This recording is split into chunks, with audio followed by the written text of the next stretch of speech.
Teamwork makes the dream work. Et il n'y a aucune différence. Pendant la Manufacturer Series. We are ready to go racing the Manufacturer Series final. On the inside, and BMW get tagged by Audi and lose their lead. He's made a pass going up the hill. There goes Toyota up into third position. And get position, they're nearly side by side. There's contact between them, and Aston Martin are into the wall. But a lunge, surely, into the left-hander. That's brilliant. Here comes Lekowski. They're side by side. This is amazing for the Manufacturer Series. Diese Saison ist das allerbeste Beispiel. Für Überraschung und extrem enge Kämpfe. Anything can happen, so let's keep pushing. Yeah. Now go down. Yeah, boys. And Toyota and Cy Bishop take victory here in the Manufacturers Series final. El listón está muy alto en este tercer World Tour. Aquí, en Nueva York.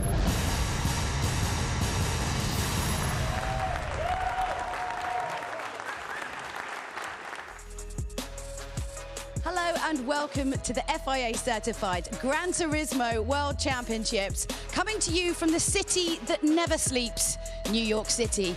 And I figured that, you know, if you're going to come to New York, it's go big or go home. And I use that theory for where I stay as well, hence why we're in this amazing penthouse apartment. Now, we had the Celebrity Pro-Am tournament yesterday, which went down an absolute storm, some spectacular racing. Tomorrow will be the Nations Cup, but today, most importantly, is all about the Manufacturer Series. So we're putting together some of the top drivers in the world, and they have got to get along and make it work to win this one. Let's see how it's going to play out today. You've got 12 teams, each made up of 3 different drivers from different countries. It's a time attack qualifier to work out their grid position. And then basically it consists of 4 races. So the first 3 races, it's each driver does 1 race. And then the final race, all 3 drivers have to take a turn at the wheel, and it's double the points. Obviously, at the end, whoever has the most points wins. But there is everything to play for, and that last race can really change everything. We had fantastic qualifiers yesterday. Each one of the teams picked the driver they thought would give them the fastest lap time to ensure that they had a great grid position. And the top 3 are looking a little bit something like this. We have Nicolas Rubelar with BMW in third. We have Coque Lopez with Toyota in second. And then in pole position, we have Michael Hizal with Subaru, which we haven't actually seen before. Jimmy caught up with him yesterday after the qualifiers. So that's the end of the manufacturers qualifying, and we have with us now in our headset, or in my headset, the top qualifier from the event, Subaru driver Mick Gazelle. Mick, thank you so much for joining us. Congratulations, first of all, first pole position. How you feeling about that? First of all, thank you. How do you feel? Like, it's a little bit weird to see Subaru on pole position because personally I expected to see some of the other popular and more famous manufacturer to be on the top, like Toyota or Mercedes-Benz. But I think this track also suits our car in the end, which helps us a lot. Like, for example, the Sector 2 with so many technical corners there. But yeah, it's great, like, to have pole and then kind of like try to survive the upcoming races till the end. How did you go about getting that lap time? Because Tom and I were kind of speaking during the session and saying that it was all about positioning your car. So you had a free run through the middle sector, but then you had a draft going up the hill. So were you really looking out for that on your lap? Were you trying to find someone to partner with? Firstly, I was trying to set a lap by only myself, like not having any slipstream at all. But then afterwards, I saw some of the other guys doing really, really good lap times. But by looking at the map on the TV screen, I saw there were so many groups being spread out throughout the map. So I was kind of like trying to also try out what would happen if I will have slipstream on my lap. And in the end, it turned out it was the best idea to use slipstream in the end, because this helped our car a lot on the straight line, because our car lacks a lot of horsepower, unfortunately, compared to the other cars like the Toyota or Mercedes-Benz. But yeah, that's basically the main strategy for the qualifying, for the overall qualifying. I mean, like trying to place your car in the right place to have the slipstream throughout the entire lap. Do you think you can repeat this performance for the top 6 qualifier? I reckon you can do that again? I think top 3 is possible, like realistically possible in the end. But as for the pole position, it is going to be very close against the Mercedes-Benz and Toyota, and I think also some of the other car manufacturers who made it to through the top 6 qualifying. So yeah, I'm looking forward to it, and hopefully we can get pole position there. Well, best of luck, Mick. Thank you so much for joining us. That's Mick Gazelle there, Subaru driver and current top qualifier in the Manufacturers Cup. Thank you. I got to say, headset interviews and team radio have to be my favourite thing about this job. It's great. But don't forget to join the conversation online, though. We do want to hear what you think. Our drivers are already talking about how excited they are to meet, you know, a certain Juan Pablo Montoya. I mean, I don't know, you've heard of him, right? He was just here hanging out yesterday. Everyone's very, very excited to meet him because he is just disturbingly good at everything he ever turns his hand to. So unfair. Yeah, hit us up on Facebook, Twitter and Instagram using the hashtags below and let us know who you think will be the Michelin driver of the day. But I think it's about time that, I don't know, I've probably got to leave this really expensive apartment, I guess. Let's go over to Tom and Jimmy and kick off the race. I mean, do we really think she was staying in that special apartment there, Jimmy? No, we get the commentary booth. Well, that's unfair, isn't it, really? Well, welcome up to the commentary box then. My name is Tom Brooks. Alongside me, Jimmy Broadbent. Jimmy, it's great to be back alongside you. It's great to have the New York crowd here. They are full of beans here this afternoon, and we're full of it, ready to get, well, full of something, ready to get this top 6 qualifier underway. Speak to yourself, Tom. But yeah, fantastic location this, and of course, a great place to take the FIA Gran Turismo World Tour. Qualifying coming up for the manufacturers' top 6 shootout. Yeah, absolutely. As you saw, we had the overall qualifier yesterday. The top 6 teams now compete in this top 6 qualifying session. So what that means is it will determine the top 6 positions on the grid effectively. So, as you can see on the left-hand side of your screen, the drivers are at the Autodromo de Interlagos, Brazil. Group 3 cars for them. Qualifying duration of 20 minutes. There's no fuel consumption, no tyre wear to worry about. It's just flat out, get yourself as quick a lap time as possible. And that's pretty crucial there, Jimmy, because it's only a 5-minute session. That's right. Staggered start as well. So the drivers who qualified 6th yesterday in the pre-qualifying session will be going first to set their first lap time. It's all or nothing essentially. So Lexus will be the first team to hopefully complete a flying lap and give us an idea of what sort of times we should be looking for. I think ideally we're looking for a high 30 for a decent qualifying time. I think a 30.7, 30.8 should be good enough for pole position, but no slipstream round here for the slower car, so it really is going to be just about how good you can get around the circuit. Yeah, completely. Looking at Lexus here, of course, the reigning manufacturer series champions in 2008. 2018, and they are here with a new driver lineup. Andrew Brooks, Dan Holland, Baptiste Mouvoir behind the wheel in 2019. So it's going to be interesting to see what they are going to be able to do here, Jimmy, as well. And we saw quite a few quick lap times here. We saw drivers using the slipstream very effectively.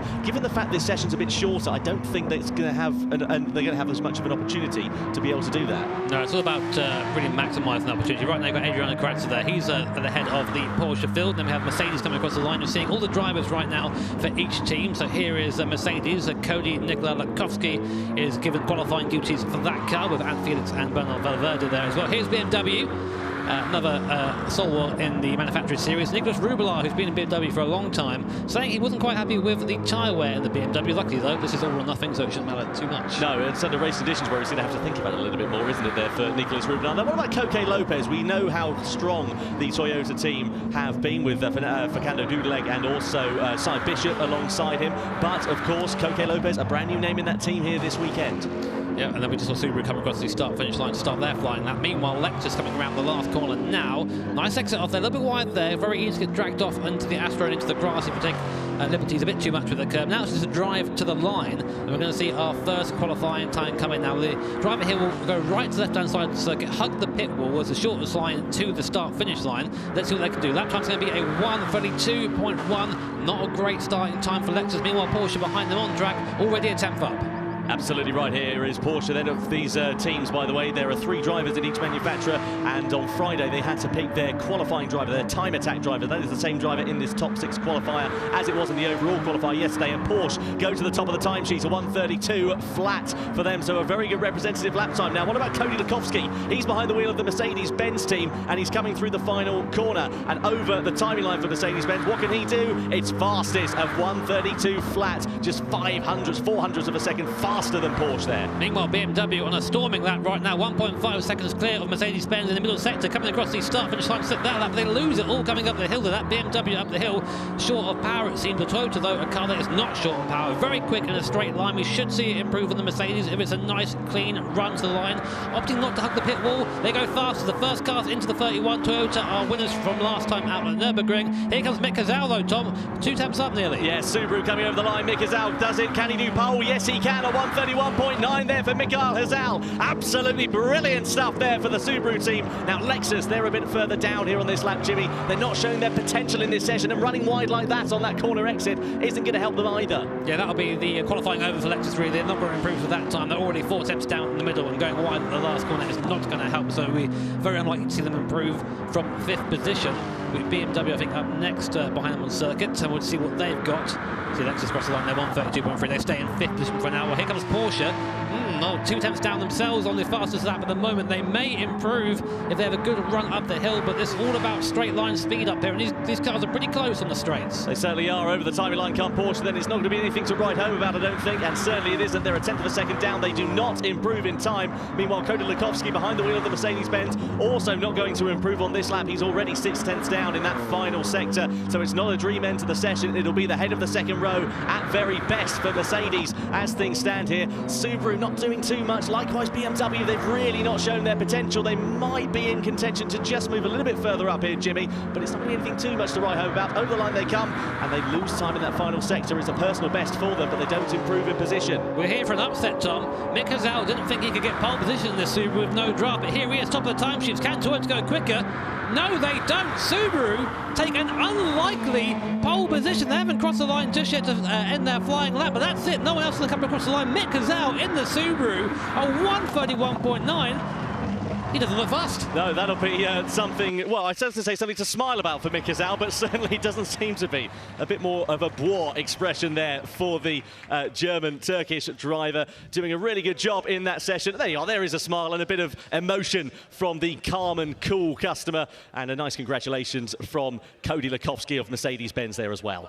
I really don't think Mick expected that. When he was speaking to me earlier, he was convinced that the car would not be good enough without a tow, and somehow I think he's found some time in the middle there. He said the car is very good for the middle sector and definitely made it work through there. So an unlikely pole position. Absolutely. Well, of course, Subaru's first ever pole position. They got the pole in the overall qualifier yesterday. Now they get the pole officially in that top 6. So that is great news for them. Another check off the list, isn't it? Yeah, absolutely. Exactly what they needed to do. What about Toyota there? They were there and thereabouts, and we've been sort of, explaining how good they have been over the course course of this World Tour so far, but they just didn't seem to have the pace right when it mattered. No, not quite. I mean, I don't want to get into it too much, of course. It's only a qualifying session, so to speak. It doesn't decide everything, but it's good psychologically. If you come away with the pole, you're knowing, yep, the car's quick, we can go quickly.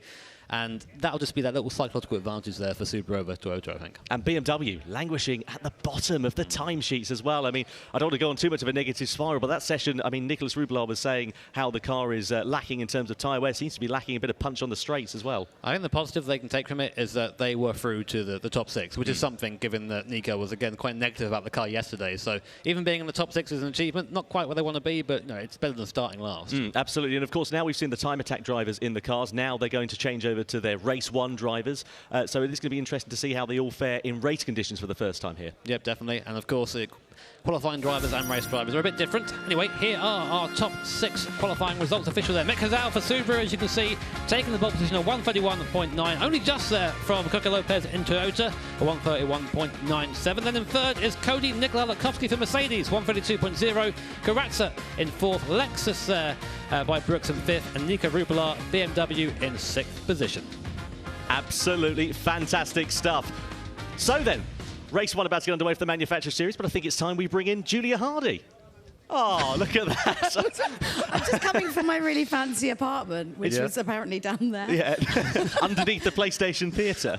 Yeah, let's not get into that. So, guys, how are you doing? Are you excited for this Manufacturer Series? This is pretty cool, huh? I think we're more pumped. I think the crowd are more pumped as well. Come on, guys, be more excited. It's going to be exciting, isn't it? It's going to be thrilling. Yeah, it's really, really good. So, I mean, obviously a bit of a shocker there for Subaru. What are we feeling kind of going into that? Well, who are the kind of standouts? Now we're going to this race. We've got the top 6 out of the way. Now it's down to the full roster of drivers and of teams.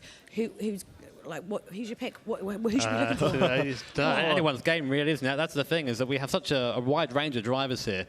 I always can't help but say Mercedes have a strong chance. They've been doing so well recently in the Tour events here. Yeah. And I think maybe this is the time. This is the one, maybe. Yeah, absolutely right. You can see Cody Latkovsky there as in the middle of your shot. You can see some of the statistics on your screen as well. 6th in the Manufacturer Series, the World Finals last year, 7th in Paris, 2nd in the Nürburgring. So they've had that steady sort of progression this year after starting off on kind of the wrong foot. So this is kind of going to be their time to shine, but it's a case of if they can do it. And also, like, Cody, he was so aggressive last time we saw him, like, super aggressive, but I feel like he's kind of, like, mentally sort of refined that a little bit. I think actually every time these guys come back, there's sort of like an added layer of kind of professionalism and focus. Well, yeah, I mean, that's kind of fair point. The standards just get better every time, don't they? Every time they come back here. And Cody's the kind of driver who will, as you know, Tom, sit down. Tom went out for an interview with me the other day.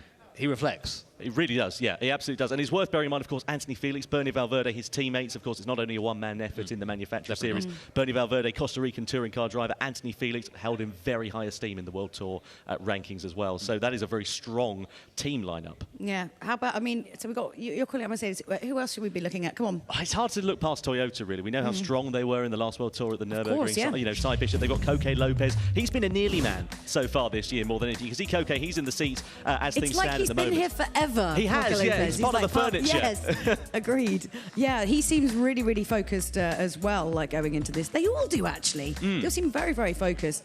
So, yeah, that's going to be quite exciting to see how they go through, like, going forward, basically. That's quite... I think we should just stop chin-wagging. We could talk about this all day, really. Yeah, we certainly could, yeah. Let's set up where they're going to go.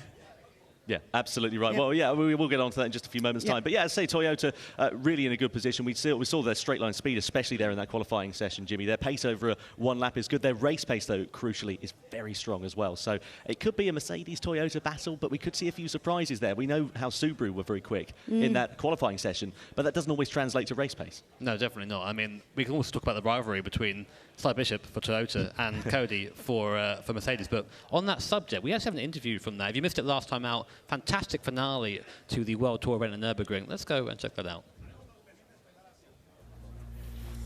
Right, let's start nice and easy then. So, the incident. Simon, can you walk me through that last lap?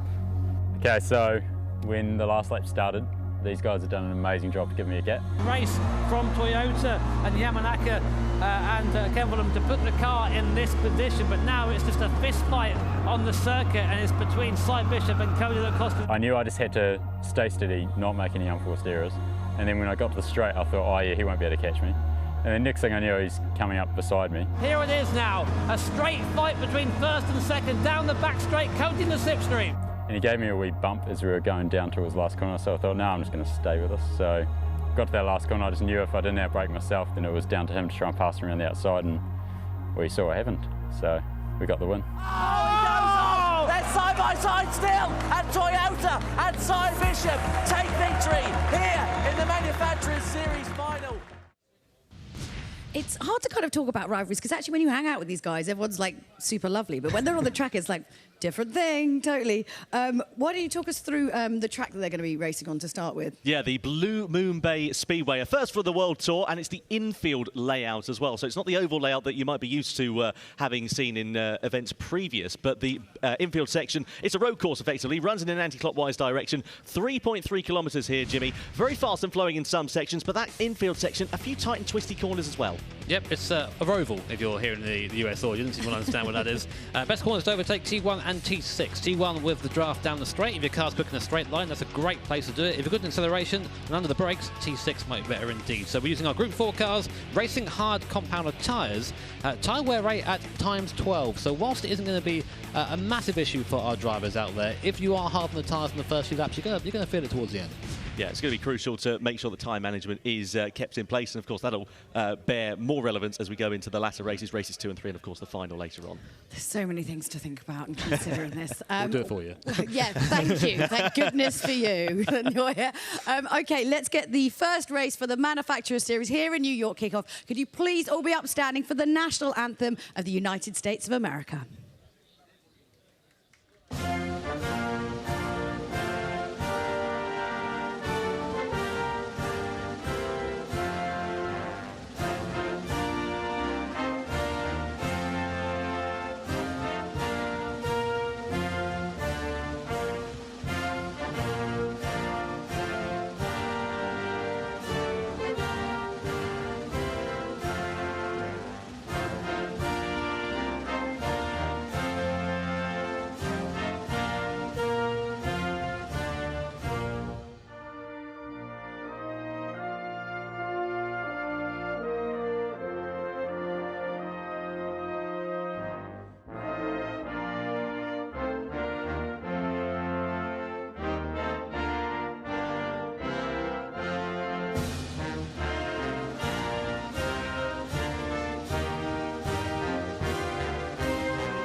The national anthem of the United States of America plays out as we get ready to get the Manufacturers Series race underway here this afternoon. Let's take a look, shall we, at the qualifying standings to remind you of how the grid will line up going into race 1 here in New York City.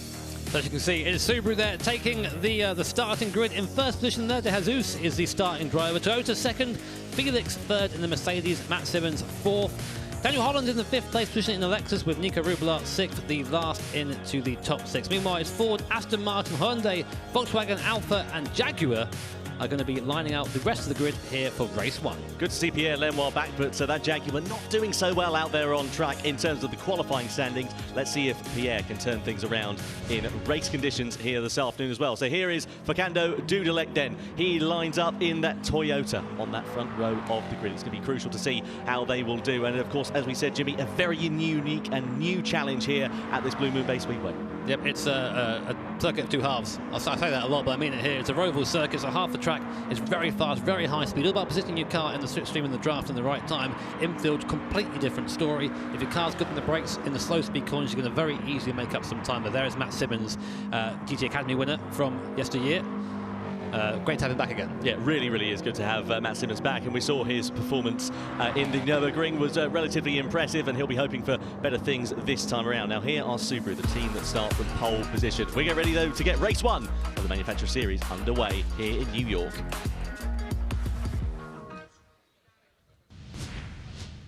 So then, the cars all lined up as we get ready for this rolling start down towards the first corner for World Tour 3 of the 2019 FIA Certified Gran Turismo Championships. Group 4 cars for them, and it's Subaru with De Jesus who lines up on pole position.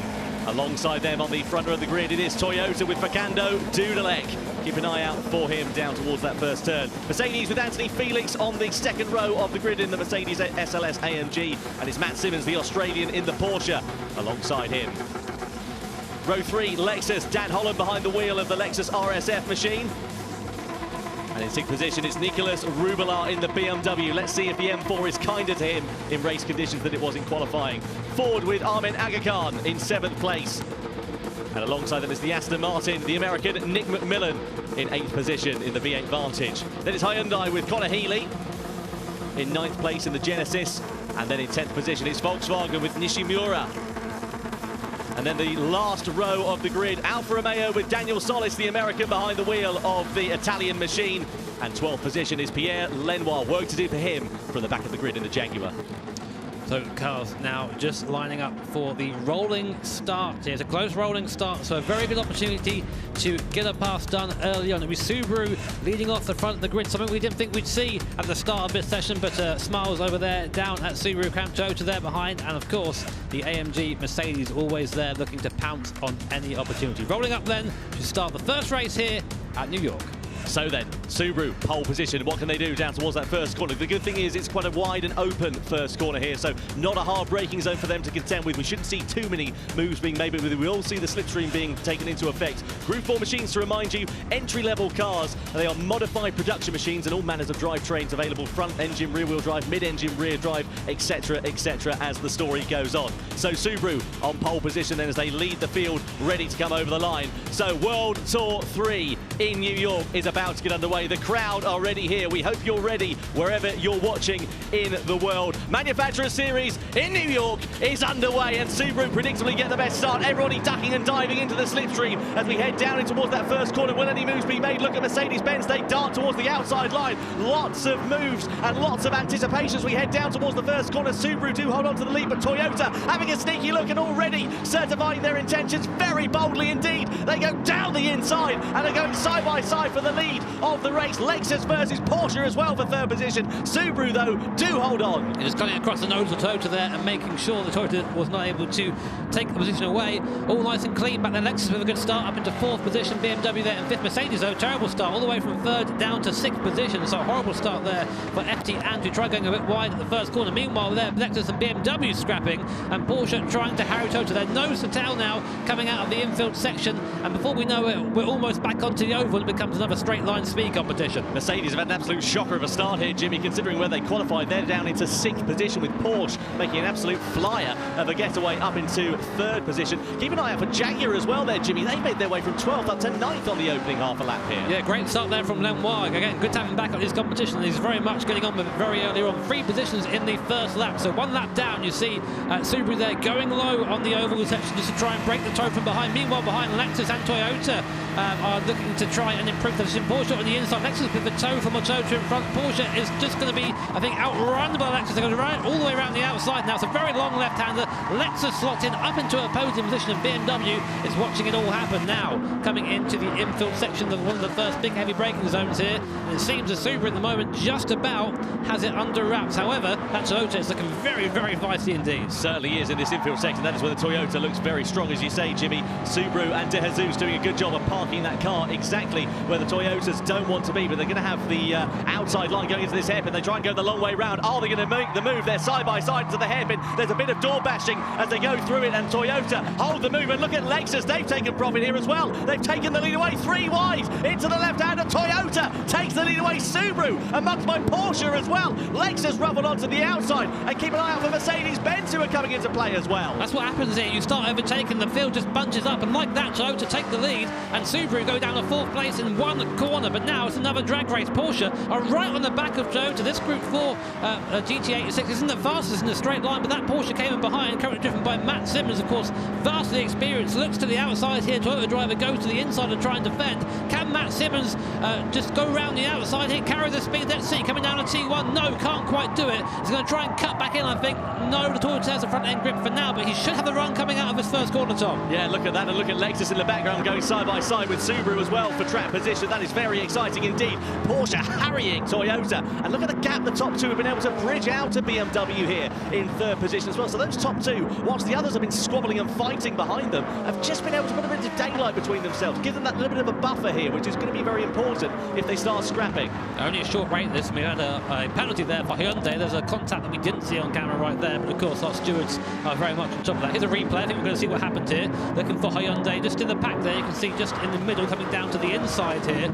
Tries to get by Aston. A bit of contact there. Forces the Aston Martin into Ford, which then goes off the circuit, and a little bit of a chain reaction going on there. Very easy to do that, of course, around this circuit. Now, coming onto the oval for the third time. Porsche again, kind of in the hot seat here. You don't really want to go into the oval in front, really, Tom, do you? It's not the ideal position to be in, especially if you've got a bit of a straight line speed disadvantage. You can see how hard the Toyota is defending against Porsche, and look at Mercedes-Benz versus BMW as well. BMW in third place, Mercedes in fourth. They're all ducking and diving all over the place, trying to defend that position, trying to have the defensive line into that long left-hander. If you've got track position, you might just be able to hold on to it because it's such a long corner going through there, and then they come back onto that banking. A very harsh change of events and almost into the wall there for Porsche. That's not going to help them on their charge against Toyota here.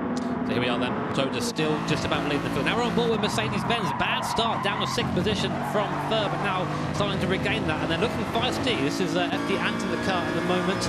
He's right up behind the BMW driver. Will he dive to the inside here? It's a good place to do so, but no, I think he's waiting for the straight line speed. There you go, picture in picture. There is Anthony Felix up in the top left-hand corner there. Looks relatively calm. One of our home drivers here, an American driver. Great to see him here. I'm sure he's loving performing in front of his home audience. Yeah, absolutely. Anthony Felix has actually been present at the first two World Tour events, but suffering from a bit of illness there, so wasn't able to compete.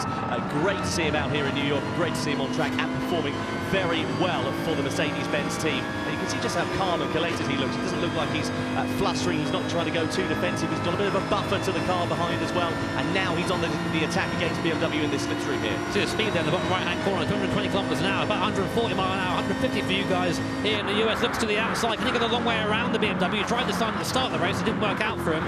He's trying to carry the speed around there. He's just about ahead for now, but BMW has the ideal line. He's going to try and carry that speed all the way around the outside, but no, not quite. Will he now duck to the inside and try and make a cheeky pass coming into T2? No, he tucks back in again. But this is the thing, this race is only 8 laps long. We're already on lap 5. You've got to make these moves early, and at the moment, Ant is running out of opportunities. Bit of grass cutting there for Mercedes-Benz, and look at Felix there clapping his hands as he's trying to find his way past Rubilar, the Chilean driver, the winner of World Tour 1 in the Nations Cup. Let's not forget as well. Bit wide there for BMW, doesn't allow an opportunity for Mercedes. No, a penalty has been given to Mercedes there for one reason or another. That's why we saw the clap. I think he saw the penalty hop up. I think it may have been a track limit. He was very wide coming into T1. We haven't got the reason for that. You see, he'll have to serve that. I think the penalty line is coming up now, and you'll see what happens now when you get a penalty in this.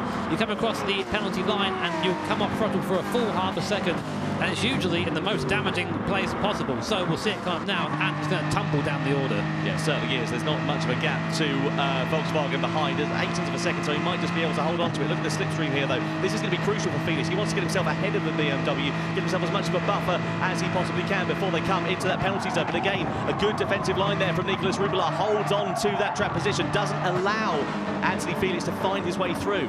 Just having confirmation there was a cut track penalty there for Ant Felix. He's going to fall back a little bit now. You might have noticed a lot of stock car fans here in the audience. I'm sure he was bump drafting the back of the Toyota there, just the BMW, sorry, just to try and get as much speed as possible down the straight. I'm not sure if the stewards have said they're on board with bump drafting or not, so we'll see if that is something that's looked at. And they're pulled to the right-hand side of the circuit to go defensive.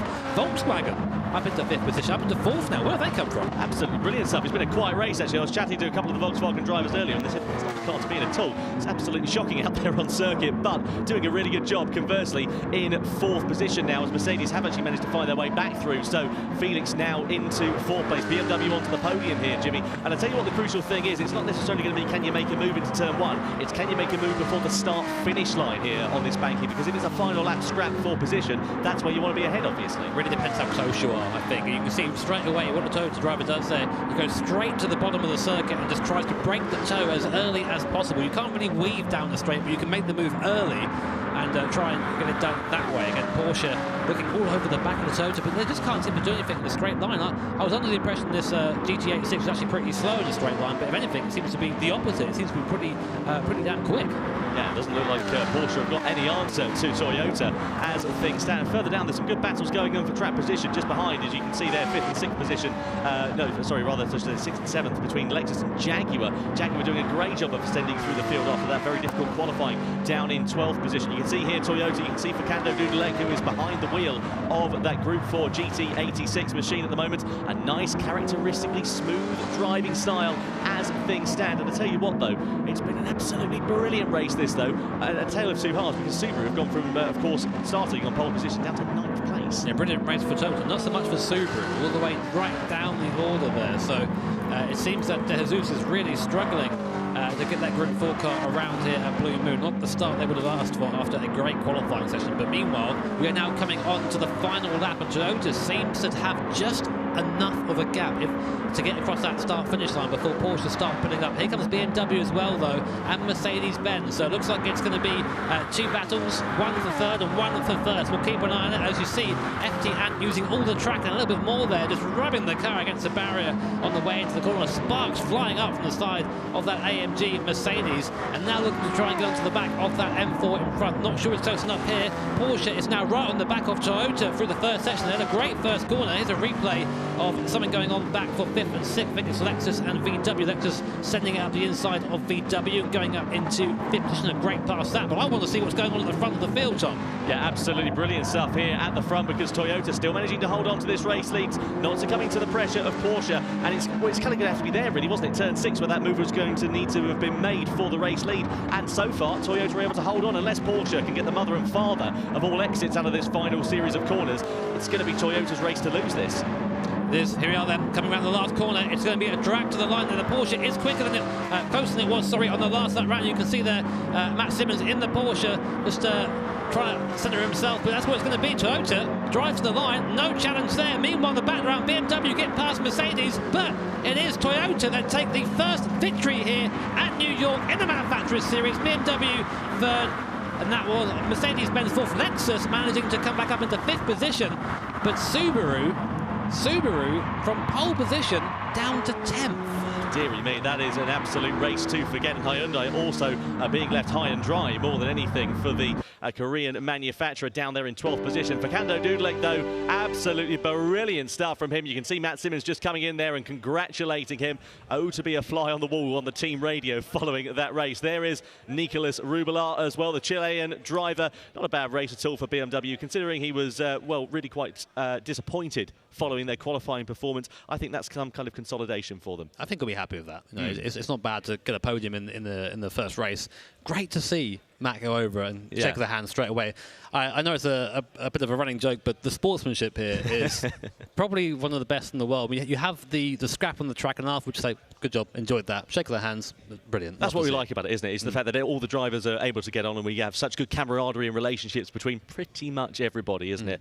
Highlights of the race then for that one then, Jimmy. There was some really good dices out there, really good battles for position. Let's talk quickly about Subaru. We'll go and have a look at the results actually first before we talk a little bit more about Subaru and get confirmation of who finished where here. So there you go. It was Dudalek in the Toyota taking the first win of the day. We're very happy there for the Japanese manufacturer. Porsche coming back through the field. Matt Simmons there in second. He'll be happy with that. As you said, Nico Rubelar, someone who was quite negative at the start of this series, coming home in third.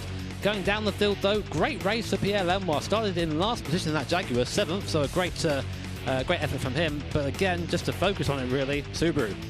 Terrible for them. Yeah, absolutely terrible. Good. It's got to say for Aston Martin, considering they won World Tour 1 in the Manufacturer Series, down there in 8th position with Nick McMillan behind the wheel. That's not where they want to be at all.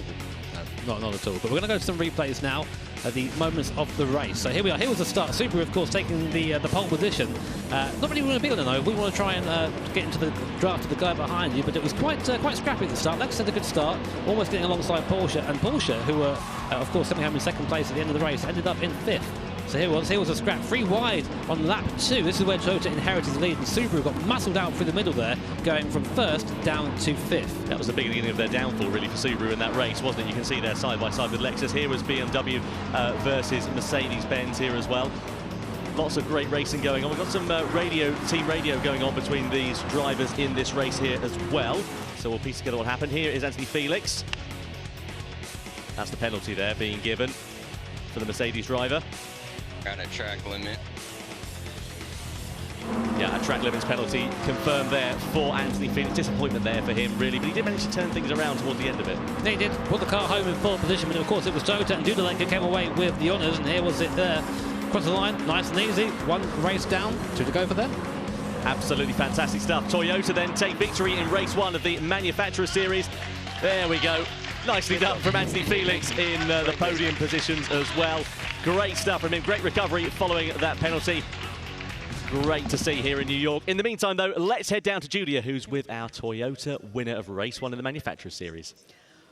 Well, actually, I've got 2/3. You haven't won anything yet. Not yet. Not yet. Not yet. No. How do you feel after the race? Amazing. Yeah. This feeling is amazing. Yeah. Yeah. It's good. Does it feel good? Because obviously, you're in a team. Do you worry about, your team members? My team member is the best. Yeah. They've got some amazing camaraderie here. So, I spoke to you yesterday, and you didn't seem like super positive about moving into today, but it's going all right. Yeah, we knew since a lot of time ago that Toyota was not the fastest on the straight. So our target was to be first and defend, and Facu did a great race, so I'm so happy for him and also for the team because we are going to try to win then. Are you starting to feel the pressure now? He's already won one. You've got to win one too now. Yeah, I'll try. What's kind of like your strategy going into this? Because obviously, Toyota itself has had like 2 podium, finishes. Maybe it'll be a third. What was kind of your strategy going into this? Like, what was going to be the way that you're going to play this out? I don't know. Now it's a bit like the same that before. We have to defend, and we will try to be in the top until the end, and that's all. Biggest competition? Sorry? Biggest competition? Yeah, of course. Mercedes, Lexus, BMW, I think all of them are great teams, and Nicolas Rubilar, who is there, he's going to fight. Yeah, I think it's going to be a fight, this one. Everyone's got everything to play for. Well, good luck moving forwards. Congratulations on your win, and we're going to chuck it back up to Tom and Jimmy. Yeah, thank you very much indeed there, Julia. Good to hear the positive attitudes of both the Toyota drivers, and they've got reason to be smiling after that one as well. Julia was brutal with Lopez there, saying that 1-1 before. It's like, don't rub it in. I don't think he wants to hear that. Well, the focus now shifts, obviously, to race 2 of the Manufacturer Series here in New York as well. So let's take a closer look at the Lago Maggiore circuit, shall we, for this second race of the afternoon of the weekend. It's going to be interesting to see how this one fares. Another fictional circuit on GT Sport here. Jim, we've got it on the TV screen behind us as well, as you can see, nicely demonstrated there. 4.1 kilometres long it is. Tight and twisty corners to a point, really, sort of turns 2, turn 7, but nice and fast and flowing for the relative most part. Yeah, shorter circuit you may be used to seeing on the GT World Tour. This is a west circuit, so a bit slower. A lot quicker in the first sector as well. After you come out of T2, you can carry a lot of speed all the way down to T7. T7, of course, that awesome corner we love oh so much, the roller coaster corner, very, very high camber, so easy to get on the inside there and get an overtake done. But again, Group 4 cars racing hard compounded tyres, and that's 12 times tyre wear, meaning that tyre wear, not a massive thing for drivers to think about, but if you are out there scrubbing the tyres, it is going to affect you.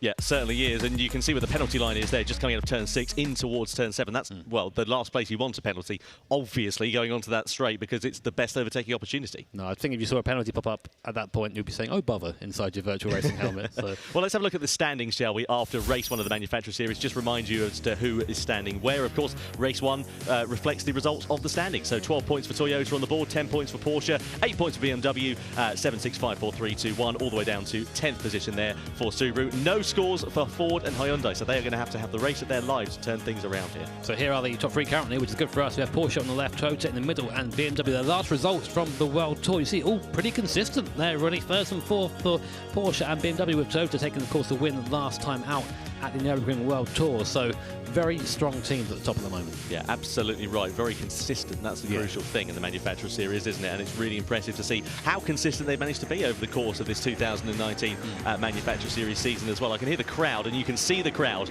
on screen at the moment as we get ready to get this one underway then. So stand by. Race 2 of the Manufacturer Series in New York is about to go green.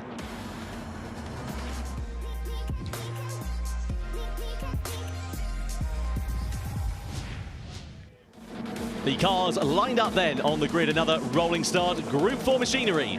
Yep, and it's the order of the last race. So Cy Bishop there in Toyota taking the pole position. Behind him, it's Mike Pinnell in the Porsche. Great to see him back at another event. We have Isari there in the BMW in third position. Then down in fourth, Mercedes-Benz with Valverde, Costa Rican touring car driver. He's going to have to get his elbows out round here if he wants to improve his position. Then we have Beauvoir down in fifth in the Lexus, another strong contender in this manufacturer series. Smith there in sixth in the Volkswagen Scirocco. Great to see that car being repped again. We have Vini Neto there all the way from Brazil in the Jaguar. Great start for Jaguar from 12th to 7th in the first. Can they progress further? Then we have Kochi there in the Aston Martin. In ninth position, Alonso Regalado, the Peruvian driver in ninth position. Alongside him is Takuma Miyazono, new name for the World Tour. Great to have Miyazono-san here. And then in 11th place, Adam Wilk, the Australian, in the Ford Mustang Group 4 machine. And the Hyundai, bit of work to do for Nicola Romero. He is in 12th position in the Hyundai Genesis. So a rolling start, a very long rolling start here as well, Jimmy. These guys have got to go around quite a few corners. Racing hard tyres for them, so strategy not so important as things stand in this race. It's only a 7-lap race, but they are still going to have to be relatively careful towards the end. Yep, definitely. Of course, 12 times tyre wear, so it's 12 laps around here. Is 1 lap is 12 laps on the tyre, I should say. Of course, coming around the last corner now is a long sweeping left-hander, which brings us into the start-finish line for the start of the race. Hot pick for this race. I'll have to put my money on Mercedes-Benz. Such a strong lineup in that Valverde at the wheel. Hard to pass the Costa Rican touring car driver. Yeah, it's interesting, isn't it? I tell you who I'm keeping an eye out for, Volkswagen. They were very competitive in that last race. They're a lot better than we expected them to do. So they start in 6th position. Be interested to see if they can try and turn that into a top 5 or potentially even a podium. Yeah, so here we are then, the start of race 2 here at New York. Toyota take the pole, rolling start. First one was a left-hander, so those quick in a straight line may be able to do something down into T1. So 3, 2, 1. And here we are then, second race here at New York in the manufacturer series of the World Tour. Red Toyota there with a good start coming down to T1. Porsche strong in the straight line, immediately going out on the attack up the inside. BMW looking to the outside through T1. They'll be on the inside for T2. And you can see there Valverde in the back in the Mercedes. Him on the screen right now is just trying to find a position. BMW and Porsche side by side. Next corner is a right-hander, so they'll have the advantage here. Pushing out Porsche a little bit wide there. I think there was a little bit of contact between the two cars, and now it's a drag race down the long straight. Mercedes there, it's deep in the slipstream of BMW, and the top 4 have already broken away from the pack behind Tom. Absolutely fantastic stuff. Nose to tail Porsche, BMW and Mercedes-Benz run as they cover that long run down towards turn number 7. Good straight line speed here for Toyota. Look though at Mercedes-Benz, they were attacking against BMW into the right. How do we go up? Porsche dive down the inside as well as BMW. Porsche and Toyota. Oh my goodness me, big drama there as Toyota get absolutely mugged from the race lead down to 5th position, and now it is BMW, Mercedes and then Lexus who are in the top 3 places. Tell you what, if you look up Send in the dictionary, you'll find that example next to it. That was well up the inside there. The position was his, but there was contact after that, and that's where the stewards will be focusing their inquiry. So right now it's BMW, Mercedes, Lexus 1, 2, 3 at the moment. Porsche in 4th, Subaru up to 5th position there from 10th on the field. So Subaru with a fantastic start, but Toyota conversely from pole down to 6th. Absolutely fantastic stuff. So here we can see Miyazono behind the wheel of the Lexus. Sorry, Miyazono rather, I should say. The Japanese driver behind the wheel of the Lexus. Instant under investigation there for Volkswagen and Jaguar as things stand. So things not having gone Volkswagen's way, the commentators curse is still well and truly alive because they've gone backwards in the opening lap. Here into that left hand, a bit sideways there for BMW. That's going to be compromising their run in this opening sector. Yeah, the run out of this corner, the hairpin here is the most important. It's very quick now for the last part of the circuit. Here's the replay what happened. Here's BMW. You see Porsche in front, just sends it up the inside of Toyota. The move is clean, a bit of a dive bomb, but he's there. BMW comes through too, race divide of the Porsche going wide and goes up into 1st position. So a bit of a scramble there, but BMW definitely coming out the victor. It certainly seems that way. Just been given confirmation in my ear that Volkswagen have been given a penalty as well to compound their woes following that contact. The second here you can see Lexus first, is Mercedes-Benz down in towards turn 7 we go. Lexus on the inside, Mercedes on the outside. Up the inside go Lexus. Can they make the move stick? Can they do it? No, they can't. Mercedes hold the line around the outside. They'll have the inside line into the following left-hander, and they do manage to retain that position against the fighting Japanese manufacturer. It's a great thing about that corner at the bottom of the circuit is that you can use it. T7 down there There are multiple lines through that corner, but meanwhile, we'll get back to that. Mercedes-Benz looking around the outside of BMW there, coming to the last part of the lap. That side-by-side forced out onto the curb. There's a Mercedes-Benz driver, and they're just keeping it nice and clean for now. It's going to go over the curb on the inside. The Mercedes-Benz muscle their way up into first position. What a move there. Absolutely fantastic stuff. Bernie Valverde behind the wheel of that car, the Costa Rican touring car driver, getting his elbows out in the way that we love touring car racing for. Exactly what we love to see. Here is Valverde, the top left-hand corner of your screen, and Ayseri, the BMW driver behind the wheel of that car here. So Soma Ayseri there, as you can see, in second position and going for the race lead at turn one. Oh, a bit of contact between them as Mercedes get rustled out wide, and side by side as well between BMW and Lexus. Lexus on the outside and losing track position. Mercedes trying to fight their way back through here as well as they try and go on the attack. Still side by side Mercedes and Lexus come as we go in towards the following left and then right-hander. Lexus with the inside line. Keep an eye out for BMW coming into play, as well as Aston Martin and Subaru have made some good ground through the field. Look at this. Here comes Aston Martin. They're trying to go nearly 3 wide as we go 4 position. Mercedes in the middle. Aston Martin on the left of your picture. Lexus on the outside. Out the inside for Aston Martin. Are they going to make a move stick? No, nearly they do. But here comes Toyota, who've now managed to profit. They're ahead of Lexus and also Porsche as well as Subaru. This is absolutely brilliant. And still, side by side, we go for position between Aston and Mercedes. Bit of a free-for-all at the moment, as you're seeing, and the Mercedes-Benz, who were leading at the start of the lap, unfortunately, down to 3rd position. Shake of the head from Valverde when we saw that move made. I won't be surprised again if we see another steward's inquiry from that. Now he's being pushed along by Toyota to the background. Porsche going way wide there out onto the curb. He's going to probably end up losing a couple of places from that. But meanwhile, it's BMW lead. Aston Martin come up into 2nd place from away down the rear. I think they were 10th in the first race, up to 2nd now. And Mercedes-Benz languishing, they're down to 3rd. And it just goes to show just how quick this can change. Subaru getting a penalty, a 1-second penalty for colliding with another car. Surprised we haven't seen anything for BMW yet, if I'm honest. Yeah, absolutely. Let's keep an eye out to see whether anything is issued to BMW. Looking out for a Mayo now on the attack against Lexus. Down the inside they go into turn 2 and up into 4th position here. Brilliant stuff as we ride on board with Aston Martin. This is the turnaround in fortunes that the British manufacturer in 2nd place needed. Now let's piece together what happened here. See if we can piece together why Subaru will be given that penalty. Here we go into the left-hander. Ah, there we are. Yeah, straight into the side of Porsche. That's not the way to take that corner. Yeah, definitely a penalty in my book, but there it is, getting the side down penalty in the background. And again, we come down to T7, the roller coaster. I love the sets of the circuit. So many different lines through there. You can see how much the Bernie Valverde there in the Mercedes-Benz just closes in the braking zone. That's what he's trying to do again, instead of making up the time he's lost after the contact with BMW on the previous lap. So the top 3 cars starting to break away there. Lexus and Alfa Romeo. Alfa Romeo having a good race here. We don't really see them very often in the World Tour events, so to see them running as high as 5th, it's great for those guys. It really is fantastic. On board with Mercedes-Benz, on board with Bernie Valverde, who's behind the wheel of that AMG machine. The Group 4 car at the moment. You can see the Costa Rican driver, his 2 teammates. We've already had Anthony Felix in the car, so it'll be Cody Nikola Lukovsky behind the wheel in the next race. Hyundai and Jaguar exchanging positions further down for 7th place as well. So keep an eye out for that as Jaguar slowly making their way through the field. They seem to have good mid sort of field pace, but nowhere close enough to try and challenge for the top 3 positions, as we're seeing these 3 machines of BMW, Aston Martin and Mercedes-Benz doing. Already then, Jimmy, onto the penultimate lap nearly here at the Lago Maggiore circuit, so it's getting pretty tantalising already, and if it's anything to go by what we've seen so far in this race, it's going to be a very exciting end to it. Very fast-paced races these, as you would expect here from our superstars. Some of the best drivers in the world here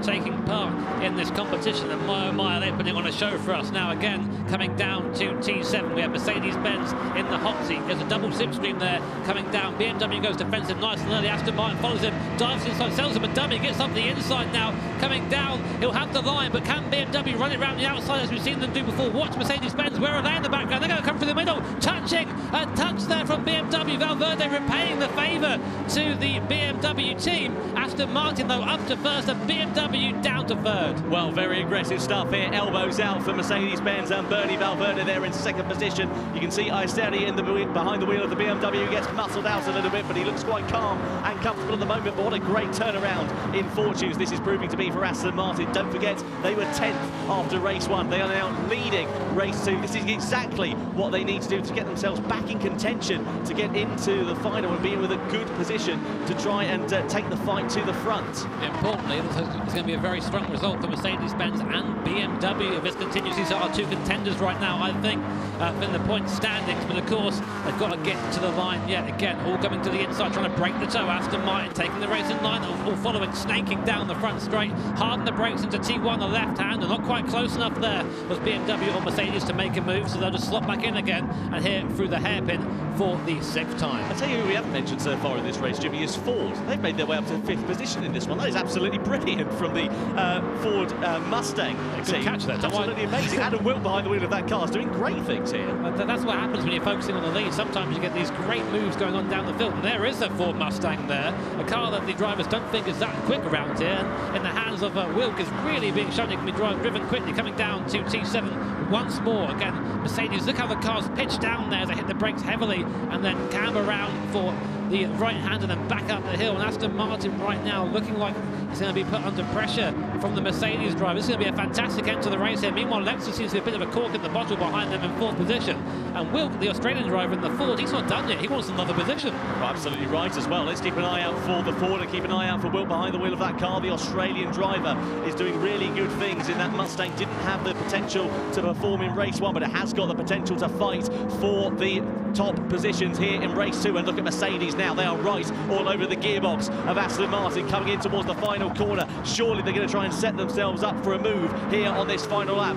Round that final turn we go in the slipstream. Aston Martin, you can bet your bottom dollar they're going to go defensive, and indeed they do over the timing line. Mercedes with the outside line in towards that first corner. If they can hold it around the outside, they might be in with a chance of going in towards turn 2, but they're not quite close enough here. Aston Martin go defensive. It compromises their run through into turn 2. A little bit of contact there as they run bumper to bumper, and Aston Martin a little bit compromised on their exit out of turn 3 here as well. Mercedes though all over the back of them like a bad rash as they try to find their way past here on this final lap.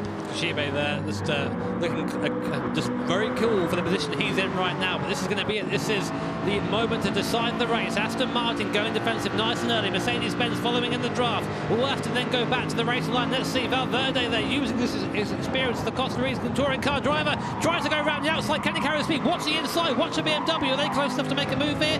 Not quite. They're going to have to run up the hill now. Look, Mercedes are now under threat from BMW. This could be it. Where are Ford? Ford up to 4th position. What a move from them. But Aston Martin, I think, are still in a position to take this win. But there's an incident under investigation there for Ford and BMW for colliding with another car. They've just been given a warning, so it won't affect their race position in towards the final series of corners we go. Aston Martin still holding on to the race lead. If Mercedes-Benz can get a really good run through in this final sector, they could be on to try and make something work against Aston Martin, but they're not quite close enough at the moment. Aston Martin and Kajibe have got an absolutely brilliant pace behind the wheel of their car. Through the final corner we go, and around it now. Absolutely brilliant race from Aston Martin. To the line we go, and Aston Martin takes victory in 2nd position. 3rd place versus Alfa and BMW. And BMW just holds on against Alfa Romeo, and also Ford just 0.003 of a second back. What a tantalising run to the line here in race 2. Alfa Romeo there actually got Ford right on the line, 4th position, Tom. Literally, as they cross the line, Alfa just got that drive line. They'll be very happy with that. Again, Alfa,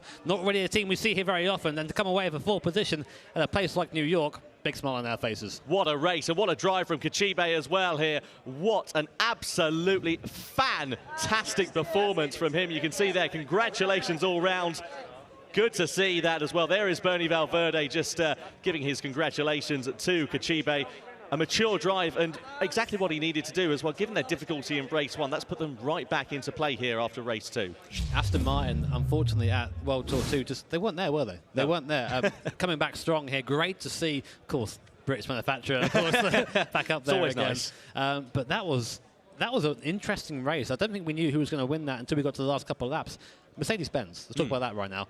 Great race for them in terms of points, but I think they could have really come away from that. I think the move for them is when they had BMW come over the inside at T1. Bit of contact there. I think that's a bit rough for my liking, but Stewart didn't see anything wrong with it. Yeah, we'll have a little look at a replay of that, see if we can analyse exactly what happened between Mercedes and BMW there. But let's bear in mind, I should say, Valverde was our hot pick going into this race, and they finished in 2nd position at the check flag. So it's Toyota that led the way over the timing line to lead the way at the first corner. Porsche were having a bit of a dive, though, and trying to make their way through through. Weren't quite able to make anything stick as BMW looked pretty aggressive. But here is Toyota leading the way. But there was Porsche, the lunge of all lunges to end it. And that really sort of unsettled Toyota's race. Sent them right down into the lower ebbs of the top 5. A rude move, but a fair move.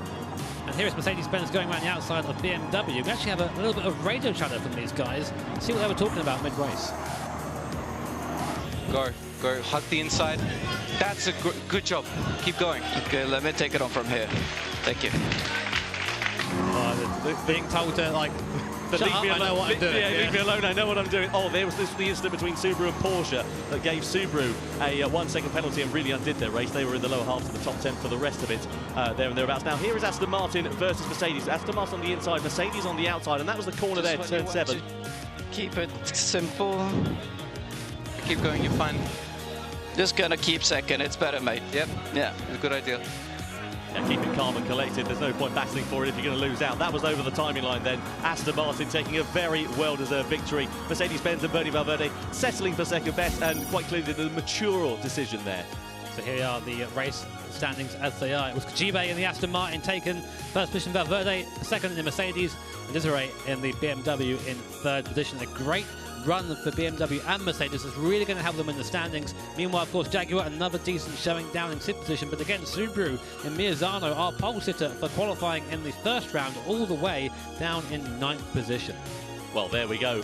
How quickly things can change here in the Manufacturer Series for the 2019 FIA Certified Gran Turismo Championships. Some big talking points from that race then was obviously the contact between Mercedes-Benz and BMW here, Jimmy, as well. You thought it was a little bit unfair, bit too much argy-bargy going on there. I mean, I like racing. You know, I like rubbing is racing, as they say here in the States, and I agree with that to an extent, but it seemed like it was he was very much moved out of the way in that case. Stewards didn't agree, that's fine. I'm not a steward, I'm a commentator. There's a reason why. But they seemed happy enough with second place, I think. Yeah, absolutely. Again, as I said, the maturer decision sort of thing, the sensible man sort of thing. It's a bit sort of Alain Prostish, wasn't it? You know, Alain Prost was a case of a driver who wouldn't necessarily take those risks, for example, and would settle for those positions. Exactly what they need to do, getting those points in the bag and not ending up in the barrier. Yeah, definitely. And again, Bernie's just showing his example there as a racing driver. Anyway, going down to Julia now and get a closer word with some of our competitors. Now it's just me and my opinions of everything. What happened to Porsche? What happened to Porsche in that? Started off so very strong at the very start, great grid position, and then went all the way down. What's most interesting, though, is obviously Aston Martin. That's completely fantastic. And actually, what's kind of like building now is a little bit of a story in the fact that, Aston Martin and Toyota are very, very similar when it comes to actual wins. So, of course, we've got, Aston Martin, who were like third in the kind of worlds and first at the World Tour, like in Paris. And then Toyota obviously came second in the worlds and first in Germany, which was only very, very recently. So actually, they're pretty close there. This could be the one to kind of. This could be definitely the one to watch. I'm excited to see how that's going to be panning out.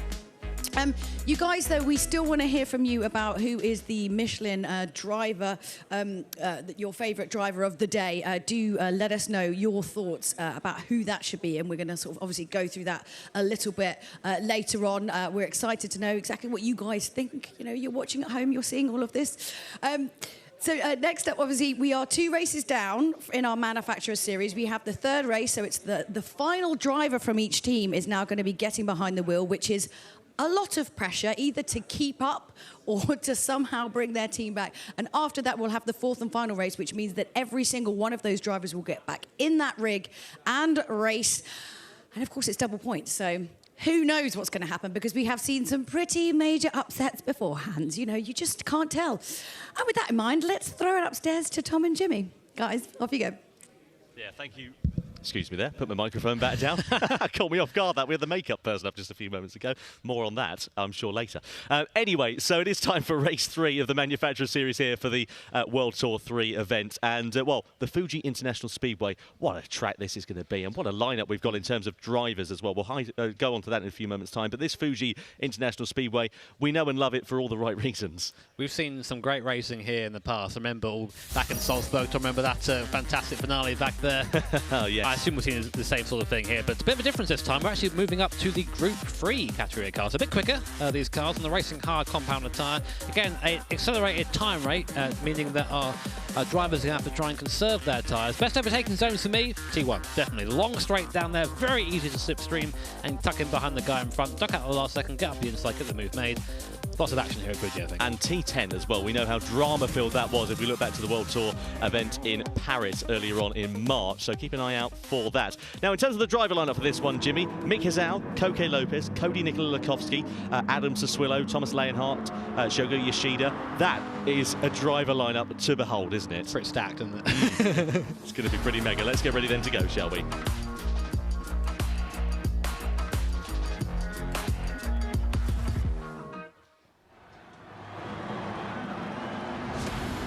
So then, race 3 of the 2019 FIA Certified Gran Turismo Championships about to get underway very, very shortly indeed. Group 3 cars, unlike the Group 4 machines that we've had so far here this afternoon in the Manufacturer Series, and it's Aston Martin with Adam Sassuolo, the British driver, who lines up on pole position on the front row of the grid. Cody Nicola-Lakowski as well in the Mercedes-Benz AMG GT3. Row 2, Randall Hayward, the American on home soil in the BMW. And alongside Randall, it is the Alfa Romeo of Shogo Yoshida, the Japanese driver on home soil, will be wanting to do a good job.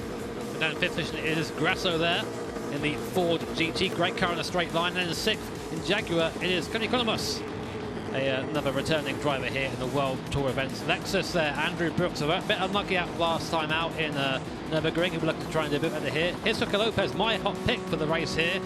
Very fast driver, starting a bit further down the grid than he'd like. Speaking of that, Mick Hizao down in 9th in the Subaru. Watch him. He'll be making the places very quickly. Leonhardt there, down 10th in the VW Bug Group 3 car. Love that car. Then down in 11th, we have Hoshino in the Hyundai. And then rounding out the top 12 is the Porsche, Adriano Corazza, another very quick guy. Look for a lot of cars coming through the field in this race. Well, Group 3 cars, of course, Jimmy, cars that have got a lot more downforce, a lot of more difference compared to the Group 4 cars we had. You can see all the drivers. This is where they're lining up in the sled. Brand new graphic. That's a nice graphic. That's brilliant, isn't it? I like that. I'm a big fan of that. You can see Adam Sassuolo second from the left in the front row of your picture. Mick Hizao and Koke Lopez alongside each other in that second row as we were looking at it. So let's have a look then at these Group 3 machines here, Jimmy. They're pretty tantalising prospects to watch, aren't they? Yeah, compared to the Group 4, these are proper racing cars. Wider bodies, more aero, and a bit quicker. Very similar to the FIA GT3 class. But anyway, now coming up to start the third race here at New York. So then, Koke Lopez is Jimmy and Tom's hot pick for this race then. 4th in the overall rankings in Team Toyota. Can they get themselves in contention here this afternoon in race number 3? We're about to go green at the Fuji International Speedway. Race 3 of the 2019 FIA Certified Gran Turismo Championships for the Manufacturer Series is about to get underway. Aston Martin start the race from pole position. Let's get ready then to go racing, shall we, here at Fuji Speedway. Who will get the lead down towards the first corner? Aston Martin and Sassuolo immediately go defensive. Lakowski slots himself to the slipstream. They all go over to the left-hand side of the picture as we look at it, the right-hand side of the track, down towards turn number 1. You want to pick your braking point and look at Toyota, and Koke Lopez looking very aggressive. Aston Martin do hold on to the lead. Was there a bit of contact there with Mercedes? There was indeed, and BMW on the inside. Also Volkswagen going well wide. They'll need a ticket to get back in after their off-track excursion at turn 1. And here at Jaguar against Alfa Romeo going down in towards that left-hander as well. They're now up into 6th place. A great start there from Aston Martin. They'll be very happy to keep that lead there. Mercedes-Benz, that's Cody Nicola-Lakowski already up into 2nd position, showing his intentions nice and early. BMW there in 3rd. Then back behind them, Ford and Lexus. So actually not much of a change in the top lot for now, but VW, not quite sure where they were going. That reminds me of Portier back in Paris, where he just forgot where he was going for a second there. Here we're now on board with the BMW coming down to T10. A great place to try and overtake if you're close enough. Not quite close enough right now. 240 kilometers now before getting on the brakes. It's about 150 mile an hour for you guys here in the US. There's Randall Hayward there, home driver. He's got the crowd behind him here, looking to try and get a good result in that BMW. Let's see if he can try and do that as well. Coming in towards this final sector, it's really, really slow, and you're waiting and waiting and waiting to get on the power going through here. And when you do finally, it is a blessed relief, I can assure you. So let's keep an eye out and see how the drivers do. Bit of a slip and a slide there for Hayward. That allows Ford to get into the clutches of them as well. And Ford, of course, being driven by Martin Grasso here. So let's see if Grasso can find his way through against the American driver, Lexus also in and amongst the mix there, as well as Jaguar in the opening stages. But look at the lead that Aston Martin have begun to pull out here. They're on the start-finish straight now. They go over to the right-hand side of the track. BMW also in and amongst the mix, as well as Ford here. And Ford trying to attack against BMW as we come down towards turn 1. They've got the slipstream. They're going to have the inside line. So not so defensive here for Randall Hayward behind the wheel of that car. Down in towards turn 1. Ford and Grasso are up the inside. And now they're into third position. Brilliant bit of moving there, but a switch back from Randall Hayward as they go a little bit wide on the corner exit. Did he manage to find his way past? No, the Ford was able to hold on to that third place. Pretty technical there, using the draft down the straight just to get a slingshot past the guy in front. And Randall Hayward goes up into a podium position in this race. Meanwhile, Aston Martin and Mercedes-Benz, Adam Swillow and Cody Nicola Lakowski. These guys are veterans in the Gran Turismo World Tour events. They've all been here before. They've all done this before. Being shown a replay right now. This is Porsche, Hyundai and Volkswagen. Now look at the VW and Nerfus. This is the start of the race. They just check out, off they go. Here's Porsche diving in, big contact there, Toyota being hit as well, and Lexus. So I wouldn't be surprised if we see maybe a slap on the wrist for the Porsche. There you go, it's now under investigation. And quite rightly so there as well. That's a clean-cut penalty in my book for Porsche there. Look at these two though, Aston Martin and Mercedes-Benz. Adam Swillow versus Cody Nicola Lakowski. Here is how the live points would stand after race 3. You want it close to the manufacturer series? How about the top 2 manufacturers in this race being tied on points going into the double points final here? And look at how close they're running, nose to tail. Look at Mercedes-Benz and Lakowski piling that pressure onto the Aston Martin. I don't think they'll think about a move into that final turn. They'll use it and wait for that slipstream on this start-finish race, and maybe they'll help each other along to make that gap up to third place. Looks like Adam was trying to slow up Cody on the exit there, but I don't think that's going to really work down here. That AMG in a straight line is pretty quick. That V12 is no slouch itself. Slipstream down here. Adam Swillow goes to the inside. You're now looking at Cody Lakowski, the Mercedes driver. He's on the outside, chatting away to his team radio whilst going down the straight at 270 kilometres an hour. Who's going to be the latest breaker? Cody's late in the race on the outside though. Adam on the inside, turns in on Adam there. I don't know, Adam really didn't have anywhere to go at that point, and now it's another drag race now coming down to T2. It's a left hand, so Cody's got the inside here. This should be all done and dusted, but no, he tucks back in behind, thinks, you know what, I'm going to wait and get back on the slipstream and do it easy again the next lap. The thing these two need to bear in mind, if they start squabbling amongst one another, it's going to allow Ford, BMW to come back into play here in this battle as well. So they need to be sensible, and that's exactly what Cody's being, although he is having a lunge down in towards that left-hander against the Swillow. Up the inside comes the Australian against the Briton. Side by side, Mercedes-Benz versus Aston Martin. Aston with the inside line into the following right-hander. Now down into the run for turn 10. Bit of an arm wave there for Lakowski. He doesn't seem too pleased with the Swillow's tactics. Hard on the brakes we go, and a bit of a weave under braking there from Swillow as well. I think that was okay. It was just early enough for it to be all right, I think, in my book. But that Aston Martin in a straight line, absolute weapon. V12 powered, of course. The last of the V12 Vantages has unfortunately left us at this point, but it is immortalised here in Gran Turismo Sport. And you're seeing the grunt it has down the straight. Even Mercedes-Benz and Cody Nicola Lakowski, one of the best drivers out there, is unable to get by Aston Martin. Meanwhile, in the background, Ford there defending from BMW. Randall Hayward, a fantastic performance for him. Not usually somewhere we see him in a Group 3 car, but he's doing a great job. A bit slidey out of the last corner though. Fantastic stuff from Randall Hayward. This is exactly what he needs to do. Flashing the lights there for Mercedes-Benz and Lakowski, and Aston Martin going defensive with Swillow. You can see how much visibly faster Lakowski is in that final sector of the lap, but unfortunately he's just not going to be able to have the room to use it. Aston Martin, what a weapon that car is, as you say, Jimmy. That straight line speed is evident even with the slipstream there for Lakowski. Tell you what, Cody going down the straight, probably got his foot buried past the throttle pedal position there, just trying to get it. Oh, in the background, Randall Hayward sideways, and the BMW behind has to try and avoid them. And now the result, here comes Lexus squeezing through both of them. It's almost 4 wide in the background. Jaguar, Ford, Lexus, BMW, and Lexus come out in third position there. And that all started there with Randall Hayward getting sideways out of T1. And BMW being given a half-second penalty. That's presumably for exceeding track limits. That won't be anything to do with the incident we just saw. Here come BMW on the inside of Ford. They're trying to get that position back. They're down the inside for Ford once again with Hayward, but BMW go the long way round. Can they make that move stick? It'll be absolutely brilliant if they can. Jaguar coming into play now as well, and BMW do manage to hold on to that move. And here comes Jaguar against Ford now. So Randall Hayward going backwards in these latter stages. Down the inside for Jaguar into turn 10. They make the move stick, and Ford go from a podium position down to 6th in the space of half a lap. And it all started down at T1 there, just knocked, I think, Randall's confidence, and then just like that, he tumbles down the field from P3 to P7 now as Porsche get by as well in this last sector. Now, BMW do have a penalty, so they're going to be a sitting duck down the straight. That's not the place you want it. And meanwhile, at the front of the field, Mercedes and Aston Martin again going side by side. Cody trying the inside line there, trying to get it done before coming on the straight. Now, watch this Aston Martin in the straight line. Goodbye, says Adam Sassuolo. Pulls back in front of Cody, and you can see Cody there just completely focused on the rear wing of that V12 Fiat. Adam, by comparison, yeah, he just looks like that for a Sunday drive. Certainly does. Side by side they come down the start-finish straight. Aston Martin once again trying to defend their lead. Oh, a bit of contact as well, a bit of door handle bashing, and again gesticulating from Cody Nicola Lukovski. Aston Martin defend that race lead into the first corner. A bit of a slip and a slide on corner exit though. Doesn't allow Mercedes to get themselves in contention, as well as Ford are going even more further down the order. They're now down into 10th place. So, and Randall Hayward, after that incident on the last lap, has been spooked. He's lost his confidence, he's lost his bottle, and he's now down on the fringes of the top 10. I think Cody now is getting a taste of his own medicine. We know Cody's a little bit robust out there when he's driving around, and Adam Sassuolo is very much aware of that himself, and fight fire with fire, as they say. And right now Aston Martin still leading this race. That Mercedes-Benz, I think, is quicker over lap. There's just nowhere to get through. Every acceleration zone, that V12 just pulls the Aston Martin in front. But there, Cody going to the inside nice and early. Adam comes across to defend, as he has done for the last few laps, and just slows right down on the apex. You can't just drive through each other here. You see Cody just trying to just look for different ways by. And this last sector is a very hard sector to pass, and it's just follow the car in front and try and set yourself up for the pass on the straight. Here are the live point standings. As it stands right now, if the race finished,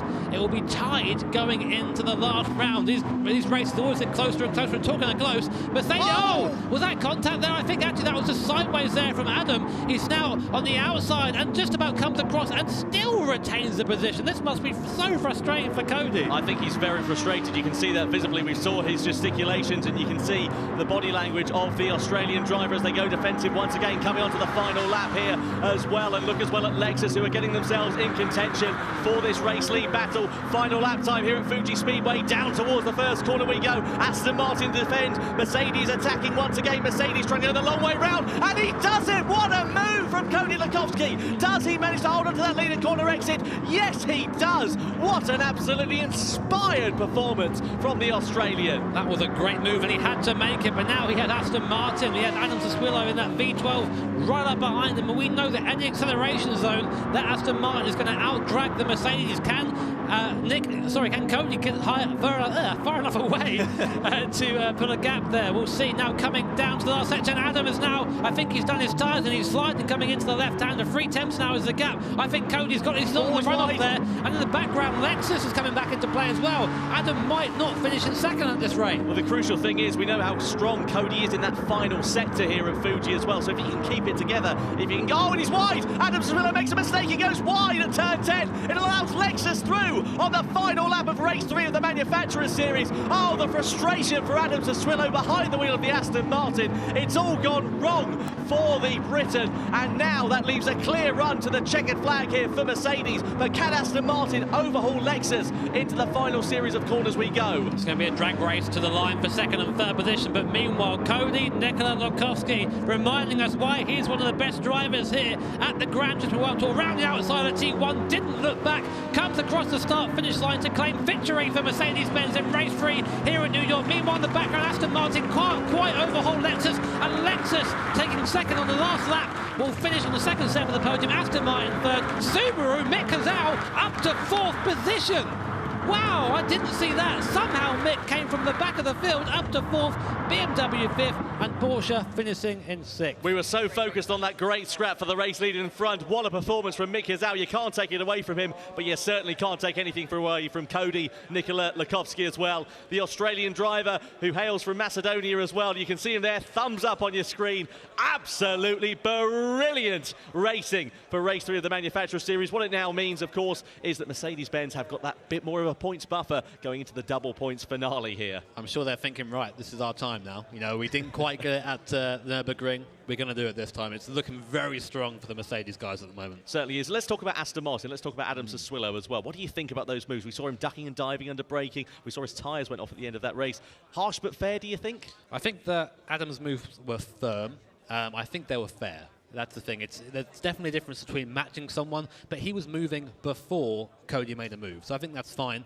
But you saw at the end there, he was really just working the tyres, taking the narrower line in the corners, just trying to make sure that Cody was not given any opportunity to get by, and as a result, get to the end of the race, cars didn't want to turn in, went from bad to worse. Yeah, completely. Let's have a look at some replays then, shall we, of that race 3. So away from the light, of course, it was Aston Martin who had the initial advantage. Of course, they had the race lead going down towards that first turn. Mercedes-Benz also in amongst the mix here, as well as BMW and Alfa Romeo in the early stages. Then we saw Ford. Now, this was a really good talking point and great for Randall Hayward in the opening stages of this race. They managed to get themselves ahead of BMW with a very nice switchback move into the first corner, running a little bit deep, but they got a good exit out of that turn. Driving, and they were into beautiful position. driving.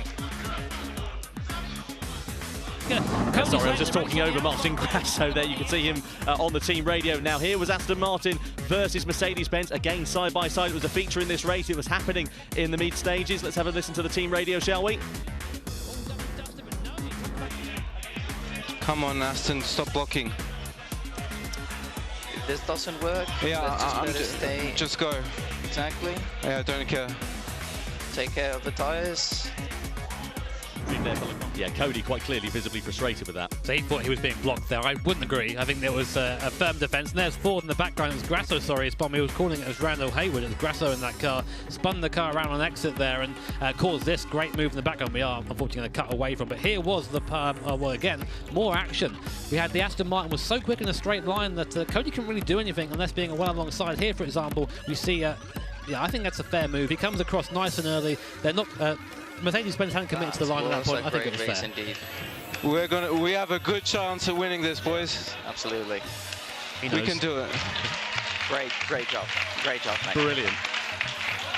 Yeah, great job all round. And he's pumped up, isn't he, Cody Nikolakowski? What a great performance from the Mercedes-Benz driver. Kept his calm, kept his head when others around him didn't, and that is exactly what he needed to do.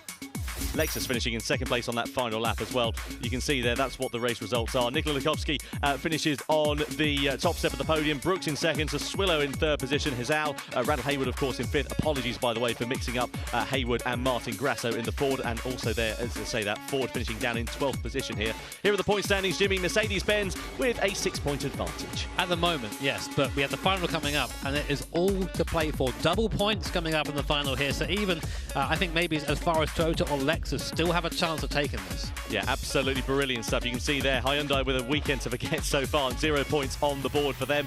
6 points on the board for Ford there. Again, it's not been a weekend to write home about in the Manufacturers Series. So let's head down then to Julia, shall we?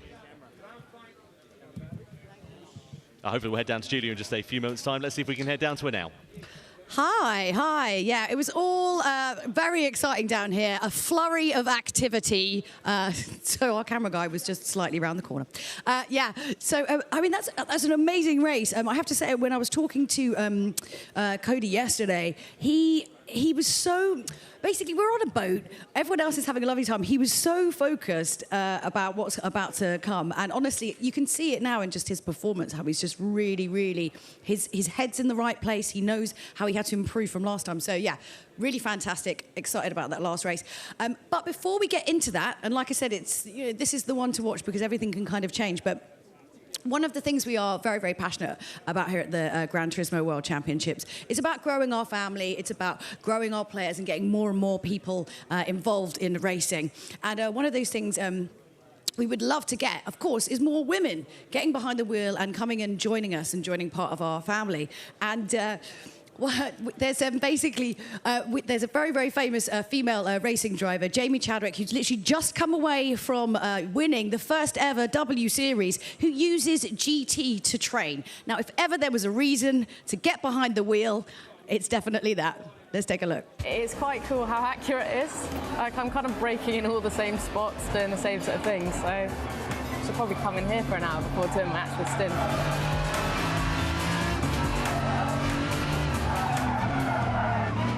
As a racing driver, you end up using simulators quite a lot to learn tracks, learn different cars. Really, the amount of time that I can spend on the track, particularly, say, the Nordschleife, is so limited. If I can be at least on a game or doing it virtually, it's only going to benefit me. So, yeah, I've started to do it a lot more recently and, yeah, really enjoyed my experience so far.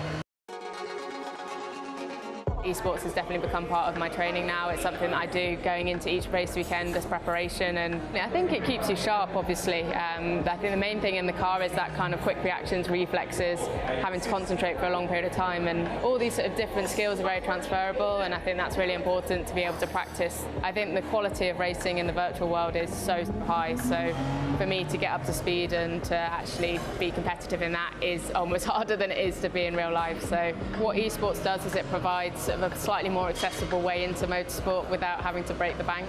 And yeah, it's a shame I don't see that much female representation in the esports world, but hopefully we can start to change that, and that will then make, you know, more young girls get involved in the real thing as well. But it's great to see, you know, the quality of gamers that there are out there, and a lot of them that have come into the real world have been super competitive. So I think it's a great thing. It's an accessible way into our sport, so hopefully it continues to rise.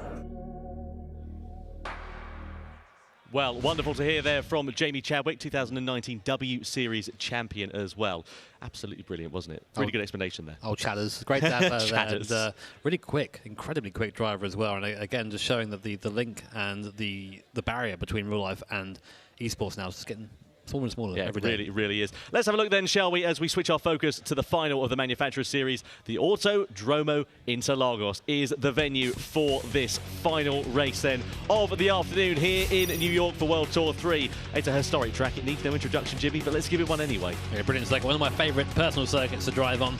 Very quick, very fast-flowing circuit for first sector and the last sector. Middle sector, though, all about that technical that driving. Nice and easy through there. The drivers who are better on the throttle and smoother will do better through that sector. As you're seeing here, we have 25 laps here, team race, so it's a bit of a slog, this one. Certainly is, yeah, and of course those tyre selections and the strategy is going to make things very, very interesting indeed. Now, in terms of strategy, in terms of tyre selections, yesterday a partnership was announced between Michelin and Gran Turismo, where they became the official tyre technology partner of the Gran Turismo series. And we talked to a few competitors and also Scott Clark from Michelin, the Executive Vice President, to find out a little bit more about how important that is. Up into second position, Igor Fraga remains in third, but now he'll have the slipstream coming downhill. Look at the Aston Martin trying on the Nissan too. Igor races, and he's pushed out. Igor Fraga and the Nissan is down to 5th place, and a disgruntled Igor Fraga, I think, has run out of fuel. I just click it too many times. Meanwhile, Igor Fraga, he's in the pits again, Jimmy. This is absolute disaster. Actually canceled the refueling because I didn't need the refueling, but I accidentally chose the same compound of tire again. So I needed to pit in again. Oh, I can't believe it. Absolute disaster for our nation. I ran out of fuel like 200 meters before the finish line. So I think if I didn't got pushed to the grass, I could manage to finish. You just have a lot of these kind of real aspects now, you know, stay patient and not, you know, overcook the tires or, you know, use too much fuel or anything like that. Yeah, you know, the line is blurring more and more in racing and on street cars. It starts in the virtual world. And now, how do we bring all that virtual learning and all that data into the game to make the virtual game even more realistic and more exciting? When tyre and in particular fuel strategies are going to be absolutely critical. For example, to save fuel, you want to lift a little bit earlier before the braking. How much steering input you actually use, there's controlling how much throttle you put on corner exits. In general, I just try to be as gentle as possible, but also as quick as possible in those conditions. Taking a lot of, you know, those lessons that you learn in sim racing and the real racing that, you know, makes it fun.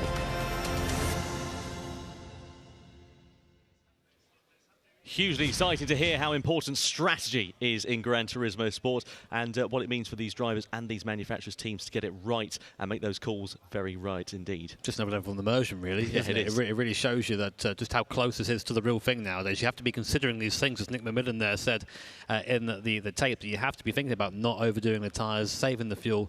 Yeah, it's everything a racing fan could want. Yeah, it really is. So going into this Manufacturer Series final as well, we know how quick our different competitors have been. We know how close it is at the top of the standings, and also double points for this one as well. That's another thing that's going to make it very, very interesting indeed. Of course, instead of 12 points for the victory, there's 24 points on the board. And, well, anything can turn on its head during this one, can't it? We've seen it before. We saw a few World Tours again where BMW were the favourites, got pushed wide, and that was their race done before it even started. So here is the tyre strategy. As you see, tyres we see throughout the race. I should say interlagos on top, right? This is Maggiore. But this is what we think the tyres will last. Now, usually you think, you know what, I've got the hard tyre, go out there, run it round, use all the life it has. But we've seen over the last few events that the hard tyre is the tyre you don't want to be on. So usually the slowest driver will go out on the hard tyre, get it out of the way, and then try and do as many laps as you can on the soft and on the medium tyre. Well, absolutely right. And of course, they must use each tyre compound at least once during this race. We've got 3 drivers for the manufacturers, so all 3 drivers will be competing in this one as well. Tank capacity of 100 litres for these cars as well. 15 to 19 laps on average of fuel, and you can see there 3 seconds a litre with fuel. Fuel consumption is at a 3 times rate as well, so they are going to have to be refuelling and taking some more juice on board. I've heard it may be a fuel race, this one. It may be short shifting. Our drivers, of course, have the option to turn the engine down to lean if they want to save a bit of fuel and sacrifice a bit of power in a straight line. So there's lots of factors coming into this race that could affect the outcome. Yeah, lifting and coasting as well is another way of saving fuel. So it's all worth bearing in mind. These are all things that we might be seeing over the course of this race. What we want, though, is a great out-and-out scrap as we've seen so far here this afternoon. I guarantee you will see one, especially if it's double points. Those guys are hungry for points. Yeah, they certainly are. Well, let's talk about Aston Martin as well. Adam Sassuolo, we know how incredibly quick he's been. Do we think he was a little bit unlucky in that last sort of section of the race last time? I mean, we know how firm and fair he was being with the moves he made on track, but then the tyres at the end of it just seemed to go off, and it seemed to just sort of go to pot for him, really, didn't it? I think you make your own luck in racing, really. He'll know that. The mistake that cost him second place in the end, that was down to him. That wasn't anyone else. And Cody, of course, I think he very much earned that first position going all the way around the outside at T1. What a move. But I think that Adam just pushed it a bit too hard and then paid the price at the end there. Yeah, really, really did. And it was hugely exciting to see how they're all going to do as well. In terms of the drivers, I've got them written down here as to who is starting for the different manufacturers. So, for example, with Aston Martin, we have Nick McMillan, who's going to be taking the wheel for them. So Adam Sassuolo will be in that car a little bit later on there, Jimmy. He will. And speaking about Adam Sassuolo, we actually have him down right now ready for an interview. Let's see if we can pick his brains about what sort of strategy we can expect from this race. Now, Adam, can you hear me up here? I can, yeah. Oh, that's awesome. Hello, Adam. How you doing? You good down there? I'm good, yeah. A bit sweaty after that race, but... So we'll very quickly go into that just before we go into the next thing. What happened? Looks like tyres went off. Yeah, I just didn't have the rear grip to get out of the corners to properly defend into the next one. So, yeah, the pressure from Cody was quite relentless. So it was a tough race, but I enjoyed it. He mentioned blocking. I don't share that sentiment. What do you reckon? Fair moves? I don't think I made 2 moves. I was left him a car wait for when I went back across. So, yeah. He's all right at that. So now I'm going to try and get some info out of you now. Strategy for this last race. What do you want to share with us? Anything? Go as fast as possible, maybe. That's a nice one. That's nice, simple, isn't it? Well, thank you for that. You're making my job very easy up here in the booth. No worries, mate. Well, thank you for that, mate. Best of luck in the last race, and great to see Aston back at the top again. Yeah, cheers, mate. Thank you. Oh, there we are. He seems like he's in good spirits after that one. Go fast. Yeah, right, go fair fast. enough. What tyres are you going for? What fuel are you going to be putting in the car? How are you going to do it? I'll just go fast as possible, and you'll find out. That's what we're going to have to do, isn't it? If it was so easy, yeah. Yeah, exactly. Well, what would you be doing in these circumstances there, Jimmy? What tyre compounds would you be starting on? Because they can start on any compound of tyre, can't they? I think it depends whereabouts you're starting. If you're starting at the front of the field, it may be a good idea to just get the soft tyre done straight away, especially if you're in the pole position. Go lead in the soft tyre, take as much time as you can, but of course you have to take into account fuel as well. As the car gets lighter, the car gets faster, so you may want to save the soft tyre for that. There are so many factors to take into account. It's probably the reason why I'm not racing down there, because I would never pick the right solution.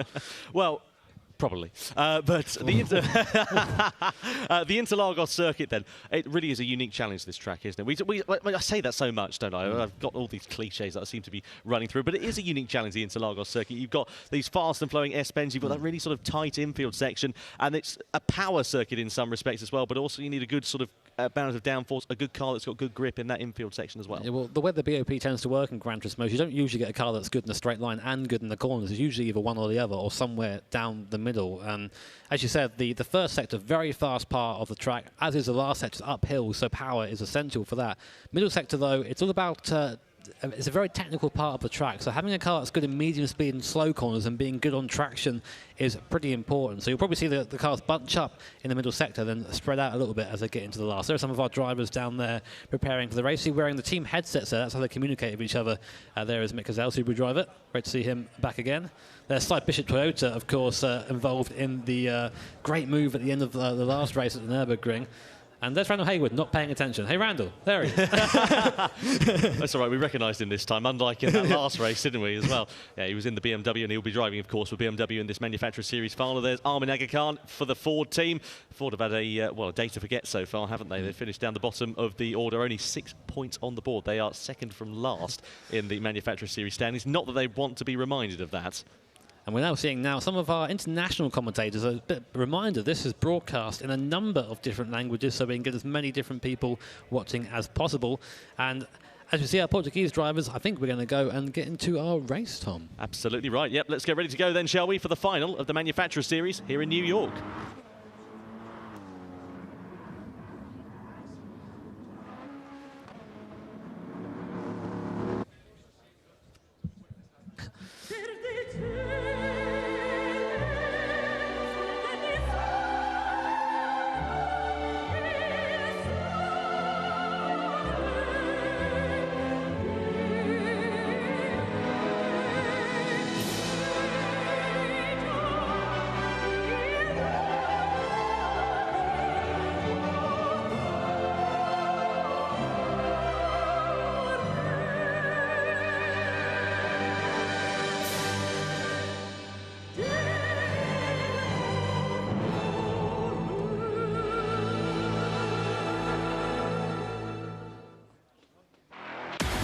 The 2019 FIA Certified Gran Turismo Championships here for World Tour 3 in New York is the Manufacturers Series final race of the afternoon. Who is going to be on top? Mercedes-Benz and Bernie Valverde kick things off. They line up on pole position. On the front row as well is Lexus and Dan Holland. Keep an eye out for them. They were very quick in the last race. Row 2, Nick McMillan starts for Aston Martin in the V12 Vantage. And alongside Aston, it is Subaru and Joseph De Jesus behind the wheel of the WRX. Then we've got BMW and the Chilean driver, the winner of World Tour 1 in the Nations Cup, Nicolas Rubelar in the BMW M6, and Porsche with Mike Pinnell. Keep an eye out for him. Then the second half of the grid is Pierre Lenoir and the Jaguar. Not a great start for them, but still a chance to gain positions. Then we have Dudelet and Toyota, currently 5th overall in the rankings. Can they do one better here? Then you saw us there in the very beautiful Alfa Romeo, 4C. Lovely car. Then it's Smith there in the VW in 10th. Monkey Matt races the monkey suit at home. That's a bit of a fun fact for you. There's Romero there in the Hyundai. No points to them on the board so far. Hopefully they can score a little bit here. And then down to the back of the grid, Grasso after a terrible race at Fuji, starting at the back of the field. So, Mercedes-Benz will lead the field on this rolling start here at the Interlagos circuit. Now, look at the left-hand side of your screen, tyre choice. Mercedes-Benz going bold early, going for soft tyres here, Jimmy. Everyone around them, Lexus, Aston Martin or Subaru, on medium or hard compound tyres. It's interesting to see. Valverde is basically saying, right, I'm going to sprint away as quick as I can at the start here. And Lexus for them, for Mercedes, sorry, Lexus being on the hard tyre is kind of ideal. Those should hopefully act as a cork in the bottle and keep the rest of the field behind so Mercedes can get away. 3 times fuel consumption, 8 times tyre wear. Just to remind you, 3 drivers in the manufacturers. Each manufacturer has 3 drivers. They must use each 3 driver. They must also use each tyre compound of the hard, mediums and soft here at Interlagos. So, World Tour 3 Grand Final for the Manufacturers Series. 25 laps at the Autodromo de Interlagos in Brazil is about to get underway. Mercedes-Benz on pole position. Lexus alongside them as they get ready to go down towards the first corner. And the Grand Final for the Manufacturers Series in New York is underway. Mercedes-Benz lead the field down to the first corner. Look at Aston Martin. Very aggressive early doors as they go side by side with Lexus and take second position away down to turn 1. Brilliant bit of driving there from Aston Martin. They're ahead already. Lexus in 3rd place, BMW in 4th, Subaru into 5th position, and Jaguar going tumbling down the timing sheets as well. They've started in 7th and are already down to 11th by the end of turn 3. That was a very, very important move there for Nick McMillan in the Aston Martin, getting by the Lexus on the hard tyre as quick as possible and putting the pressure on Valverde now. Soft versus medium tyres, so Valverde will be a bit quicker at the start of this race, but Nick McMillan in the Aston, they're using a straight line speed to keep up. Meanwhile, third place Lexus and BMW. Lexus with a big tyre disadvantage to BMW, looking to try and go around the outside there at T6. Starting that car, of course, is Mr. Rubelar, so a very quick driver in that car. Hyundai already being investigated for an incident. It's just not been a good weekend for them, but meanwhile these guys still scrapping, and that soft tyre, seeing the difference here. Look how much quicker the BMW is out the corner to Lexus by comparison to standing still. Warning being given to Hyundai there for contact with another car. You can see Porsche versus Toyota for 5th and 6th position there as well. Porsche on the medium compound of tyres, Toyota and Hyundai very close behind on the soft compound, the faster compound of tyres. Here come BMW sending it down the inside, a little bit of contact maybe between Lexus. I don't think there was. I think there was just Lexus getting out of shape going through that left-hander there, and now they do still hold on to 3rd place, but BMW with that softer compound of tyres still doing a good job of keeping that pressure constant. Yeah, you see how desperate Rubelar is to get by the Lexus driver there. It's just being held up and using up that soft compound of tyre. Once you use it, you can't use it again, of course, so when you're stuck behind someone else, you're just wasting all that time. Meanwhile, Toyota with quite a strong start up into 5th position again, utilising that soft compound of tyre, and Rubelar has got by there. Rubelar in the braking zone gets past into 3rd position now, and it will try and chase down Aston Martin in 2nd. Now here comes Toyota going up the inside there, just a little bit of contact. Lexus now up on the rear quarter panel, big heavy braking zone here. Toyota goes through to the inside. No, he doesn't. Lexus comes across the fence. Oh, that's a bit naughty there, I think, by the Lexus driver. Well, very close racing indeed. Toyota there, we ride on board with them. Fernando Dudelet behind the wheel of the car, the Argentinian driver. Cy Bishop and Coque Lopez to take the seats in that order afterwards as well. So keep an eye out and see how they will do, but they're not able to match the pace of BMW here in these opening stages, Jimmy. Both of them on that softer compound of tyre. This is where they need to be making that progress. And I tell you what, Aston Martin doing a really good job of increasing that gap to BMW and Toyota in these early stages on that medium compound. This is really important for Aston Martin. If they can stay with Mercedes-Benz, who are on a superior tyre around here, that is going to be worth a lot of time. Now the Aston, of course, is a bit of an advantage in that it is a weapon in a straight line. So up the hill and coming down at the first sector, that thing is just gaining time on everyone, not losing as much for the middle sector. Meanwhile, his Lexus, who have currently the first of the hard runners, just tumbling down the order as you would expect. But really, that's kind of what you want in a hard compound tyre. You want to be just disturbing everybody else and losing as little time as you can, whilst costing time for those around you. So we'll see if the strategy pays off. Meanwhile, is again, look at the difference in the straight there. Aston Martin gained nearly a second coming down the straight on Mercedes-Benz. My word, that car's quicker than a straight line. Hugely impressive, but look at that there. They're still very close indeed. They're going to come down this straight now. Now I want to see how this gap will change between Mercedes-Benz and Aston Martin. Coming down towards turn 4 we are. It's at 0.6 of a second. You can see them just clawing in the hundredths of a second, and down in towards turn number 4, that gap again sitting at half a second. If they're able to keep that at a constant, as Jimmy said, it's going to be hugely, hugely important. Another factor, of course, to bear in mind, fuel consumption. How are these drivers going to tackle that?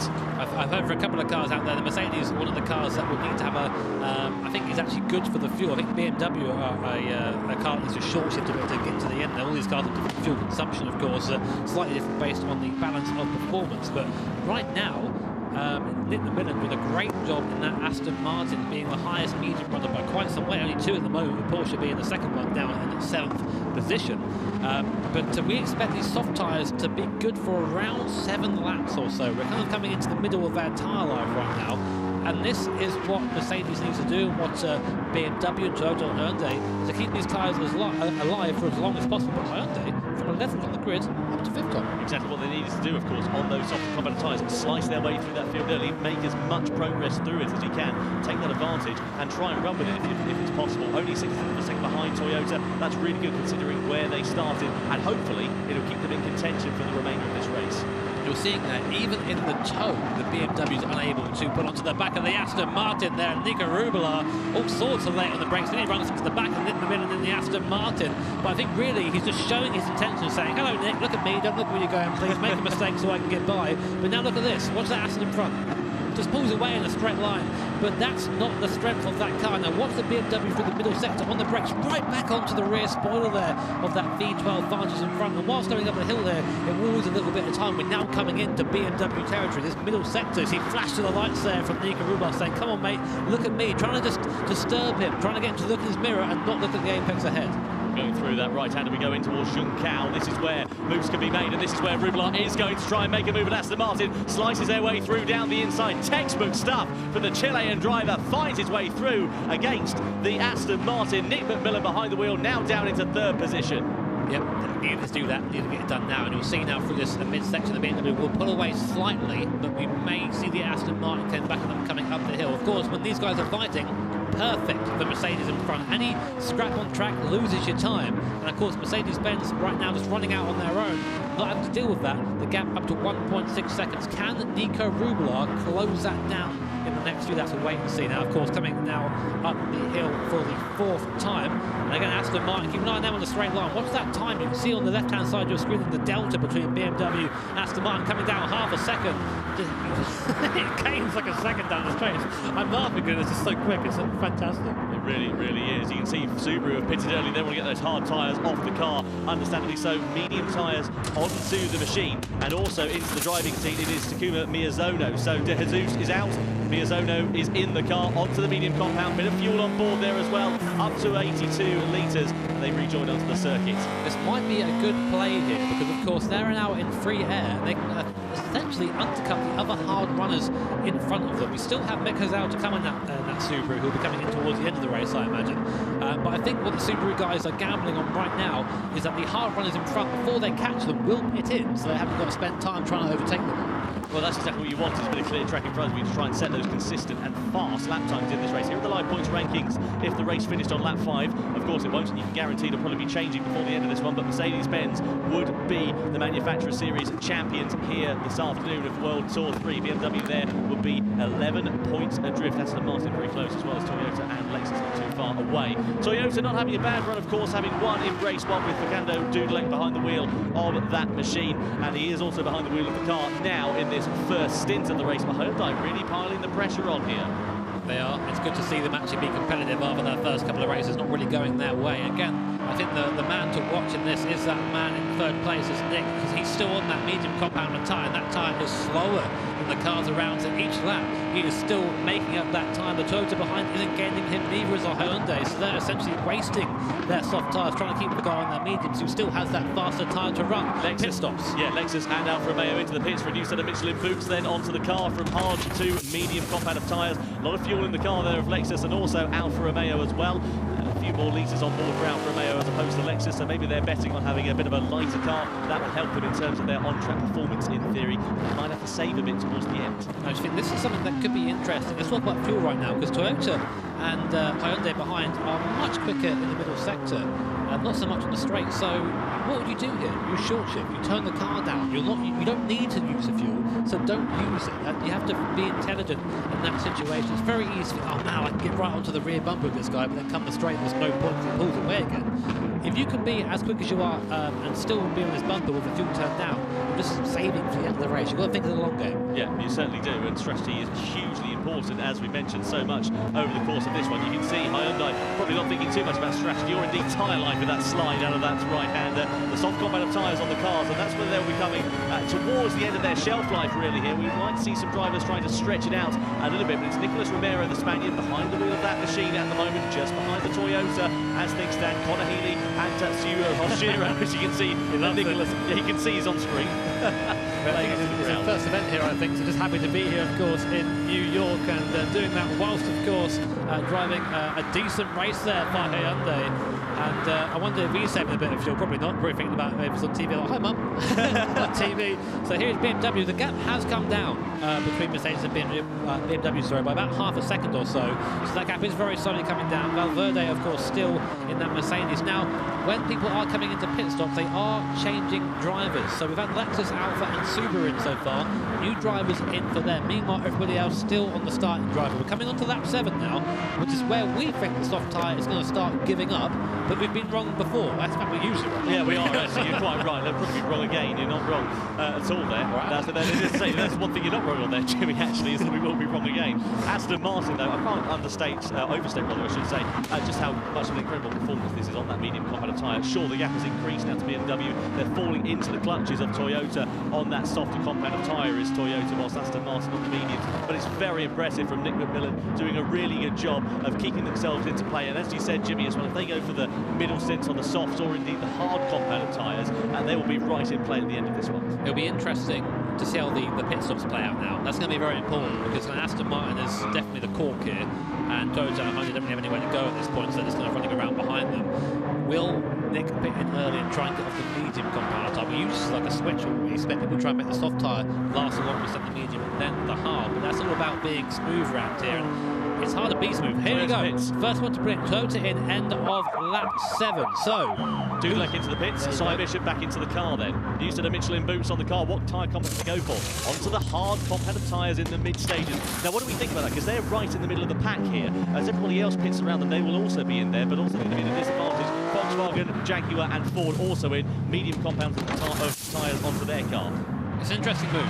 I'm not sure how that's going to play out. It seems what they're trying to do is, again, just disturb those behind who are maybe charging on the softer compound of tyres. Now, we know Cy Bishop is decent on those hard tyres. We saw him back at the level be decent on those. So maybe they've gone, right, okay, safe pair of hands, whack him out there for a few laps, and then we'll put in our ringer at the end. There we go. You can see the Mercedes team just talking amongst one another here. Anthony Felix on the right-hand side of your picture. Cody Nikolanikovsky on your left. We're going to try and cut down some team radio, see what they're talking about here. That's all. Quiet now, we're talking about. Yeah, it is, isn't it? You're quite right. See if they're going to be talking to one another there. You can see Mercedes drivers just talking amongst one another, or not talking amongst one another. Bernie Valverde behind the wheel of that car. Characteristically smooth driving style. There's Cody Lukovsky, the headset, I should say, on the left-hand side of your picture. What's going to be going through their minds at the moment? So Cody's one of those people who is always wanting to be involved. He'll either be on the headset or in the car. He will never sit there and just be like passive. He'll always be involved in some way. Now let's see, this will be important. Do Mercedes-Benz peel into the pit lane? No, they go round again. BMW do though. So this is a big move for the race here. Rubelar comes into the pit. He's had enough of those soft compounds of tyres. Who's going in now? It's going to be Randall Haywood that goes into the car. Now the American driver onto the hard compound of Michelin tyre there. That is crucial here for BMW. Are they going to be able to come out onto the track? Will they be able to undercut Mercedes-Benz? It depends on which way Mercedes go. If they go for the medium compound of tyres, obviously they're going to have a little bit more pace behind them, but it depends on whether Haywood can get a good pace advantage, get some clean laps in before Mercedes do pit as they emerge back onto track. Let's keep an eye out and see how things go. So Valverde now needs to have the in-lap of his life to try and keep himself in contention here. So Valverde has had the luxury of not having to fight anyone, so he's been able to really keep these tyres nice and fresh for as long as possible. Right now, they're way beyond the tyre life we think they should have, but even though he's still pushing it, of course, Bernal Valverde is we've said it a couple of times, a real-life Costa Rican touring car driver. Who's a guy who knows how to drive a race car in real life and in the sim, one of the fastest guys from that region.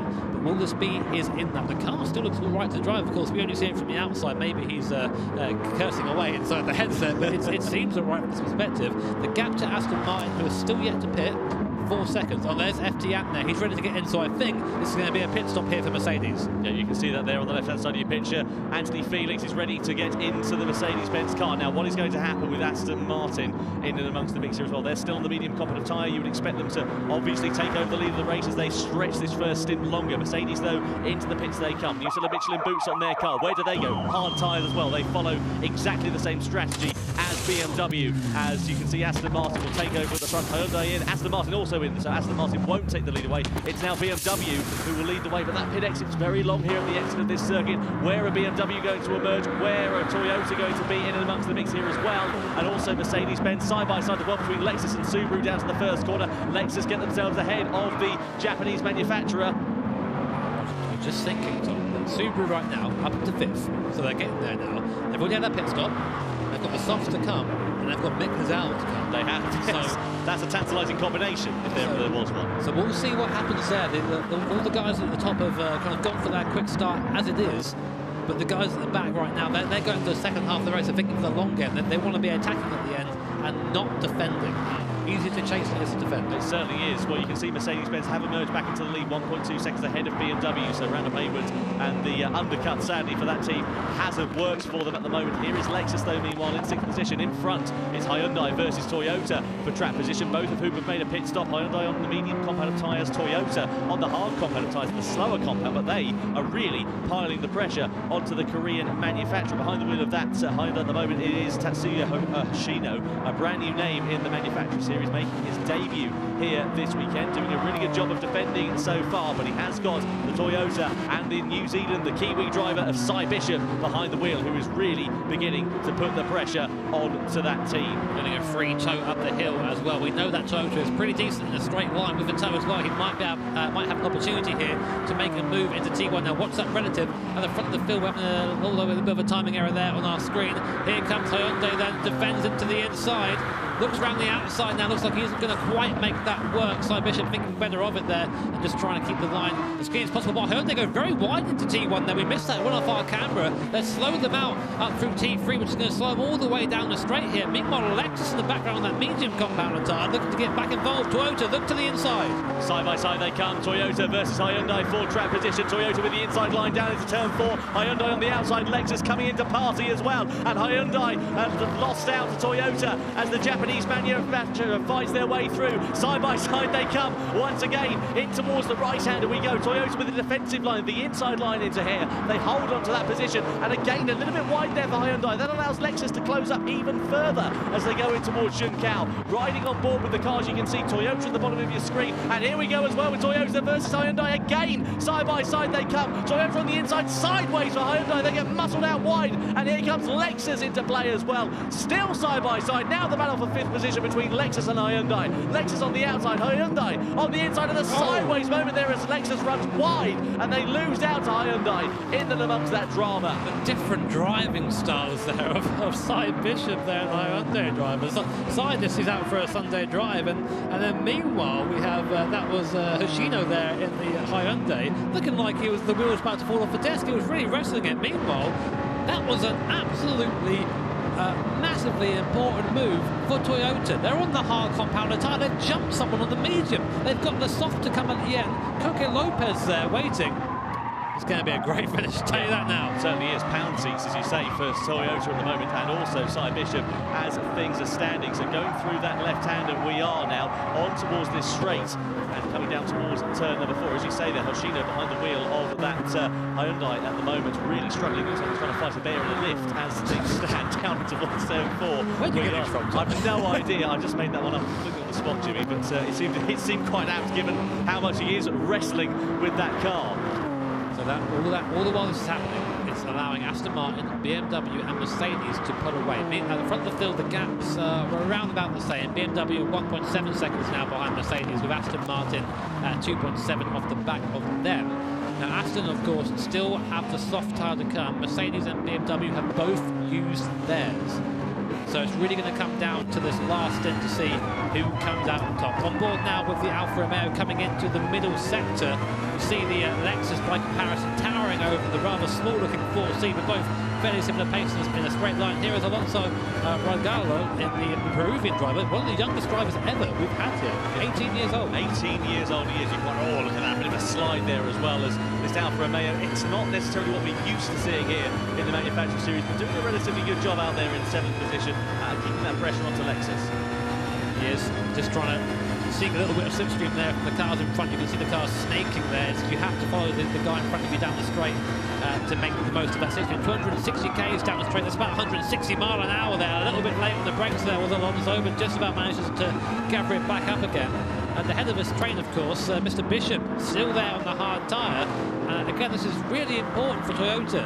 They're maintaining track position while on the least grimy compounded tyre, and essentially waiting to try and get the car handed over to the next driver after that for their attacking stint. Right now, it's just trying to put yourself in play for that last stint. seems to be the case at the moment. You can see there Lexus, again, still putting that pressure onto Hyundai. These guys running relatively close at the moment.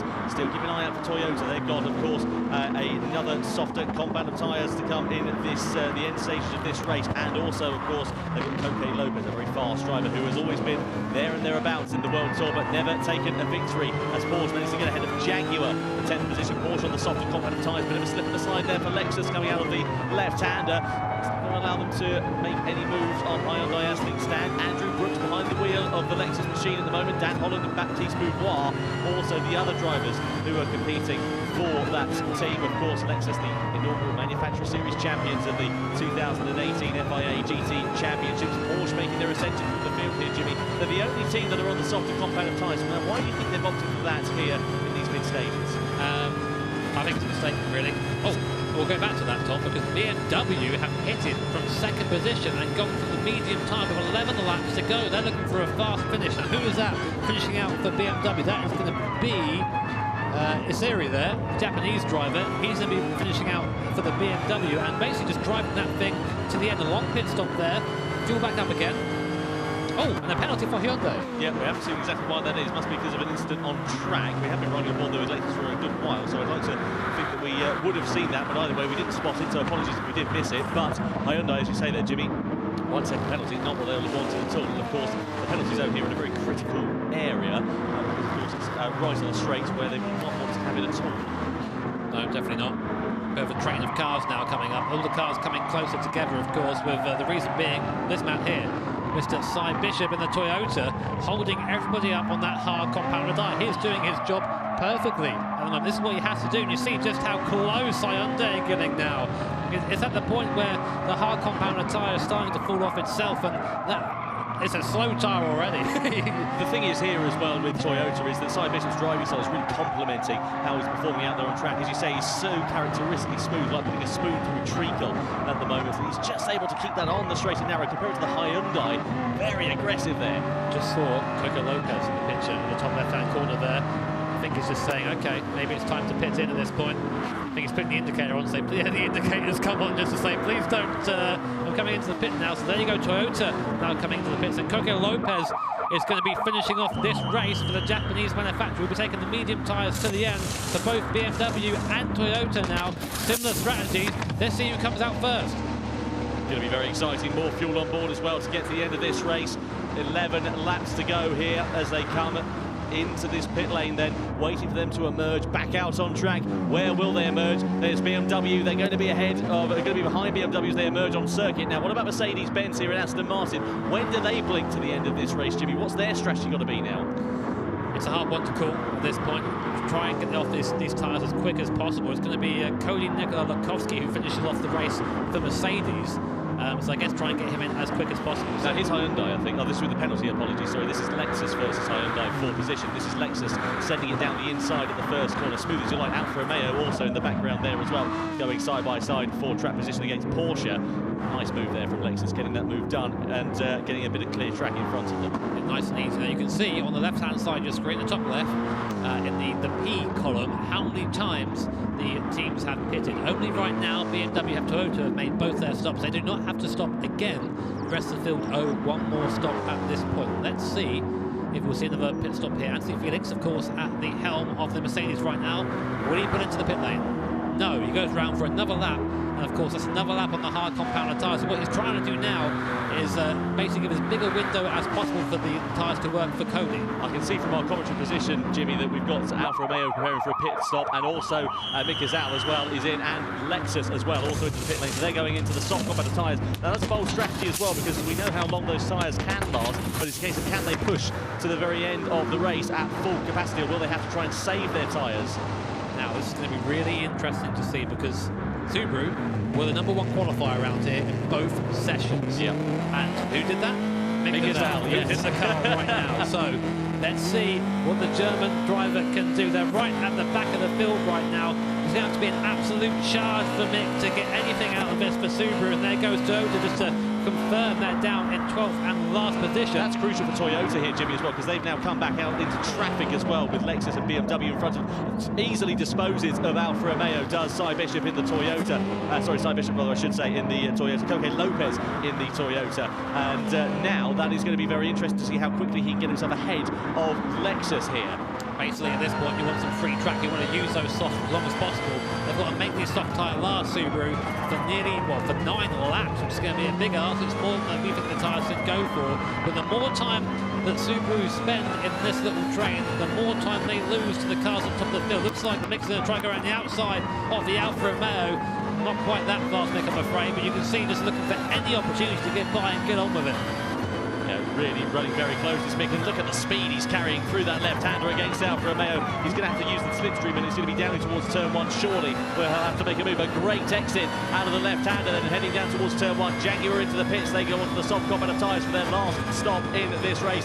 Side by side with Mick Gazal. What a great run he has had through that final corner, and he is now ahead and up a position in this race, ahead of Toyota, ahead of Alfa Romeo, sorry, I should say rather. Now Toyota is going to be his next target. This is going to be a very tantalising battle for position, and let's not forget, of course, as you can see on your screen, the top 6 teams have still got to make one more pit stop in this race. Yeah, 2 very clear groups at the moment, those who have stopped and those who have not, so they may be down at 10th, 11th right now already. Mick onto the back of the the Toyota of Coque Lopez, who goes defensive nice and early. He has no intention of letting him through, but very slow in the apex, and again 2 bits of contact there. I'm not sure if Coque was slow on the apex, and there goes the Alfa Romeo. So thanks very much. I'll take those, mate, if you want to mess around. Yeah, buy one, get one free there for Alfa Romeo, wasn't it? Side by side, they still run.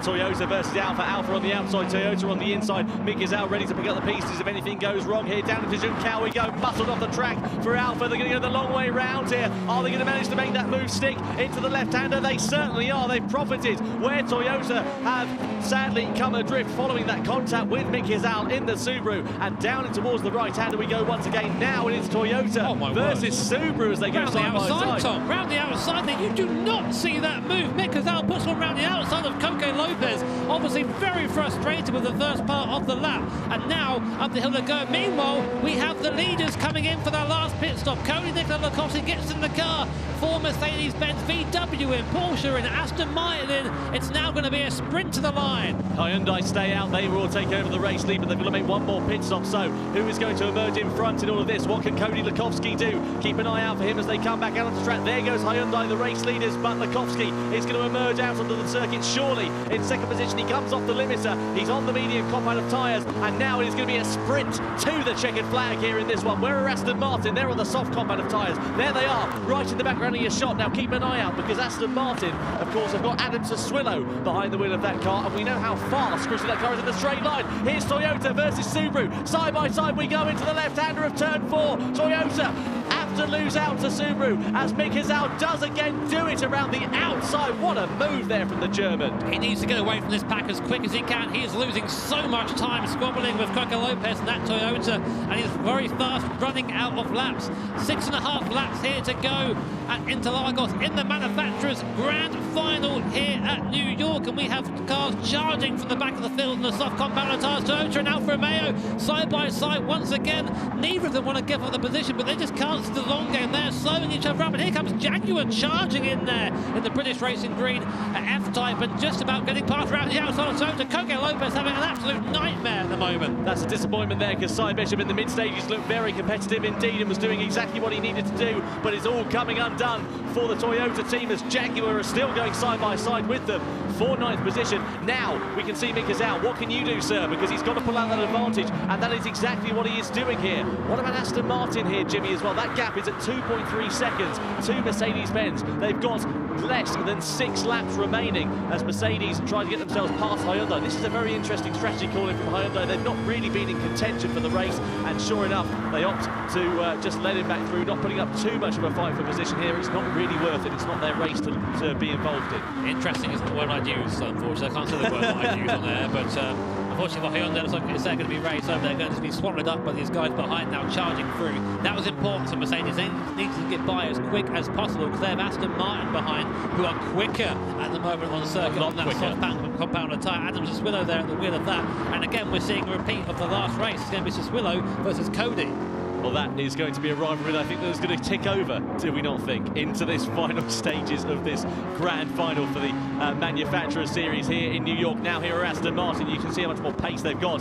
What Cody Lukowski and Mercedes-Benz need at the moment is that Hyundai to hold them up as much as possible and not allow him to find a way past. But he's going to go the long way round the outside here. Is he going to manage to do it on the softer compound tyres? He certainly is. Swillow, what an absolutely brilliant piece of driving for the Briton behind the wheel of the Aston Martin V12 Vantage. He's up into second, and now with less than 5 laps remaining here in this race, we are ready for that scrap for the race lead. Well, this is it for Adam. He has to get his head down. He has the car underneath him. Hyundai pit in. He has the beast V12 Vantage down the straight. Look at it, just pulling in time now, and Cody will know that. He'll see that in the mirrors, but if there's anyone who's going to put up a fight, it's going to be Cody. In the background, though, cars nose to tail. BMW, Porsche and Subaru up into 5th position. Subaru could end up on the podium here if they play their cards right. Saying that, though, down to 6th, so they're really having to scrap in the background. Porsche on the hard compound tyre, just trying to hang on in there, but it has no chance against the cars on the softer compound behind. Here we are then, the gap at the front down to 1.8 seconds, and there's BMW and Porsche in the background again. Lexus trying to find a way around the slower Porsche. Here's a replay, Tom. Here we can see what happened there. Here is BMW then on the inside, Porsche on the outside. Oh, Lexus and Subaru, I heard the gesticulations there from Mick Hazal down on the racing simulator rigs on the stage, and that is exactly why, because he's very miffed at what happened. BMW going defensive against Porsche, Lexus on the outside there defending from Subaru as well as we come through the left-hander. Jimmy as well, just to remind you, whoever wins this race will of course be on top in the Manufacturer Series overall standings as well, because it's double points. Down the inside we go for Lexus, nearly trying to bite their way through, very close indeed. Subaru in and amongst the mix, they've got the inside line into the next left-hander. Are they going to find their way through? They certainly are. Brilliant bit of driving there from Mick Hazal. Lexus gets shoveled down to 7th now with Alfa Romeo finding their way past. A little bit wide there for Hazal. That compromises his run onto this straight, and here come Alfa Romeo. Brilliant bit of driving there from the Alfa team. We haven't seen them competing like this, but Yoshida, who's behind the wheel of that car, is doing brilliant things. And now BMW are having to defend with every ounce of talent that they have, because Porsche are right all over the back of them. They're side by side. They're down to the first corner. Are Porsche going to go the long way round? Yes, they are, but can they make it stick? Still side by side they come, and BMW hold on, but Porsche on the inside line. Bit of a slide there, and then allows Subaru to draw alongside them as well. And Subaru finds their way through now into 4th place. That's just 2 into 1 doesn't go there. It seemed that Porsche was kind of squeezed on them by BMW, but that is what Mick Hazal needed there in the Subaru. He is up into 4th position. Alfa now having a go at Porsche in the background, pushing them wide into T3, and Jaguar following him through. Porsche now dropping like a stone. Those hard tyres just do not have the grip compared to the cars around them. And look already, Mick, a side-by-side with the BMW already passed. So he's up into 3rd position in the Subaru, a car that no one thought would be at any of his events, but yet here it is now in a podium position. Now, I don't think he has the pace to catch the guy in front, but I've been wrong before. Let's see what they can do. Let's see if BMW can hold 4th position. Meanwhile, at the front of the field, the gap has come down to less than 7/10 of a second, and that Aston Martin, watch out the hill, Tom, watch that straight line speed. What Mick needs here now is Aston Martin and Mercedes to fight to the very end of the race. It would allow him to get closer, but would it allow him to pull in 8.7 seconds before the end of it? I don't think it would do. Here is Cody Lukowski. You can see him on the left-hand side of your picture there, and he's just counting through here. What's he going through there, Jimmy? He's doing a bit of mental arithmetic by the looks of things. I think he's trying to work out what the points would be. Does he need to fight Aston Martin is what he's trying to work out, and the answer is no, he doesn't. He can let Aston through and still win this. So I think he's wondering, do I want to risk this? Do I want to let this go down to the wire, or do I want to win the race and the championship? We have just over 3 laps to decide that. And again, Adam Swillow on the softer compound tyre just absolutely homing in on the back of the AMG. So down in towards turn 4 we go. 3 laps now remain here at Interlagos, the Manufacturer Series Grand Final. Ready to decide who is going to take victory. Mercedes-Benz doing a good job of defending there. Aston Martin, though, on the attack. Of course, the winners of the Manufacturer Series of World Tour 1 back in Paris in March. The pressure really piling on. You can see that softer compound of tyres looking very, very good indeed. Down towards Junção we go. So close up on the brakes we go here. Adam Swillow driving absolutely perfectly at the moment. Now, Cody will know at first he doesn't need to take any risks. It's very hard being a competitive person, I can tell you that from experience. So in this situation, really, it doesn't matter if they come second, Mercedes. They will still win this if they come in second place. But of course, that's never good enough. You want to win every race you enter when you're a racing driver, and this is no exception. Adam Sassuolo now right on the back of the AMG. He's going to have the toe up the hill and probably a nice run down into T1. So here we are then for the lead of the race with only a couple of laps to go here at the grand final at New York. Adam Sassuolo ducks into the back of Mercedes-Benz, goes to the outside. There you go. Cody hugs the inside to try and keep the best line here. Adam's got the run round the outside and the tower advantage. They go side by side into the center S. Adam's got the best run though. He's on the inside for the right. They squeeze each other. You don't need to be doing this, lads. You don't need to be doing this, Cody. Aston then forced to the outside and Cody holds the lead. But here comes the straight though. This is where the Aston is very strong and Cody knows that. He goes defensive. Aston has to pull to the outside. Sassuolo has to go to the outside down into turn 4. Does he go late on the brakes? No. He opts to try and get the switch back through the left-hander, but Cody perfectly parks that car on the apex. He does an absolutely brilliant job of defending. We saw that in Fuji. We saw it. We've seen the battles going on between these two drivers. They've got history here this afternoon, and history is going to be made here in the grand final as well. Into Junção we go, wide there from Lukowski, hard on the brakes into that right-hander, and still the Australian behind the wheel of the Mercedes holds on to that race lead for now. Look at the mini-map there on the top right. That is a gap between our leaders and the rest of the field. That is our live point standings if things finish as they are now. Mercedes would be champions. We also have under investigation Lexus and BMW. That fight's still raging on behind us, but of course we're more focused on this. Again, coming down to the last corner, and this is where the Aston Martin thrives. The uphill there, the power of the V12 Vantage behind. Again, Cody getting a little bit sideways there off the exit, a bit too impatient on the front. I think he knows his days are numbered in the lead here. And again, Adam Sassuolo pulls onto the back of the rear wing of the AMG. Which way will he go this time? He'll try and go to the inside, I think, this time, but Cody will not give him an inch. He hugs the pit wall again. He's going to say, well, Adam, if you're going to pass me, you're going around the outside. He's going to try it one more time. Can he do this one later on the brakes? Cuts back in front of the AMG, but I think he's overrun it. He has. He's gone a bit wide there, and Cody still takes the lead. This is great defending from Lukowski. Absolutely brilliant. Here comes the missile, though, of the Aston Martin down in towards turn 4 once again, but he's a bit further back than he was last time. Penultimate lap here at the Interlagos circuit. You can see there on the left-hand side of your screen, Cody Lukowski in the top. Adam Sassuolo in the background there as well on the bottom corner of your screen. So now it is still Lukowski versus Aston Martin for position. This, of course, is absolutely crucial. Let's see what they're going to be able to do. What do we think he's going to do here, though, Jimmy? Is he going to take a lunge on this penultimate lap? Is he going to wait for the last lap of this race? I think he knows. I think he's been kind of feeling it out. Can I get to the start-finish line quicker than Cody if we both come out of the last corner at the same time? I think he can. So I think what he's probably going to do is maybe just wait and then just try and chance it and drag to the line rather than try and do it on track here. But of course, he still has that potential to do that. Look how close they are still.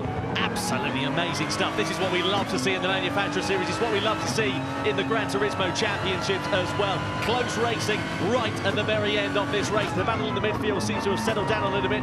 The only thing that's going on there is between Jaguar and Volkswagen, because Lexus were given a 2-second penalty for colliding with another car. Now we get ready to come onto the final lap of the Grand Final for the Manufacturer Series here at the Autodromo do Interlagos. Cody Lukowski in the Mercedes-Benz in the race lead. He goes defensive. Adam Sassuolo in the Aston Martin is going to try and take it down to the first corner. Is he going to think about it? It's not close enough. The Lukowski defends. Aston Martin attacks once again into the centre S. He's not quite close enough through into that left-hander. Side by side they will surely go onto this straight through turn 3. And now it is the Aston Martin, that V12 power. This is Sassuolo's best chance surely here, Jimmy. I think what Adam needs to do is make sure that he is close to the back of that AMG coming out of the last corner. He will not get him through the middle sector. Cody is just too good at sitting on the racing line and defending. You're seeing that now. He's making Adam really work for this position. Of course, Cody does not need to win this to take the championship for Mercedes, but he wants to. He wants to win this. He wants to be a winner. He wants to come away with this. And you see, of course, fuel consumption has been a factor as well. These guys have to be managing fuel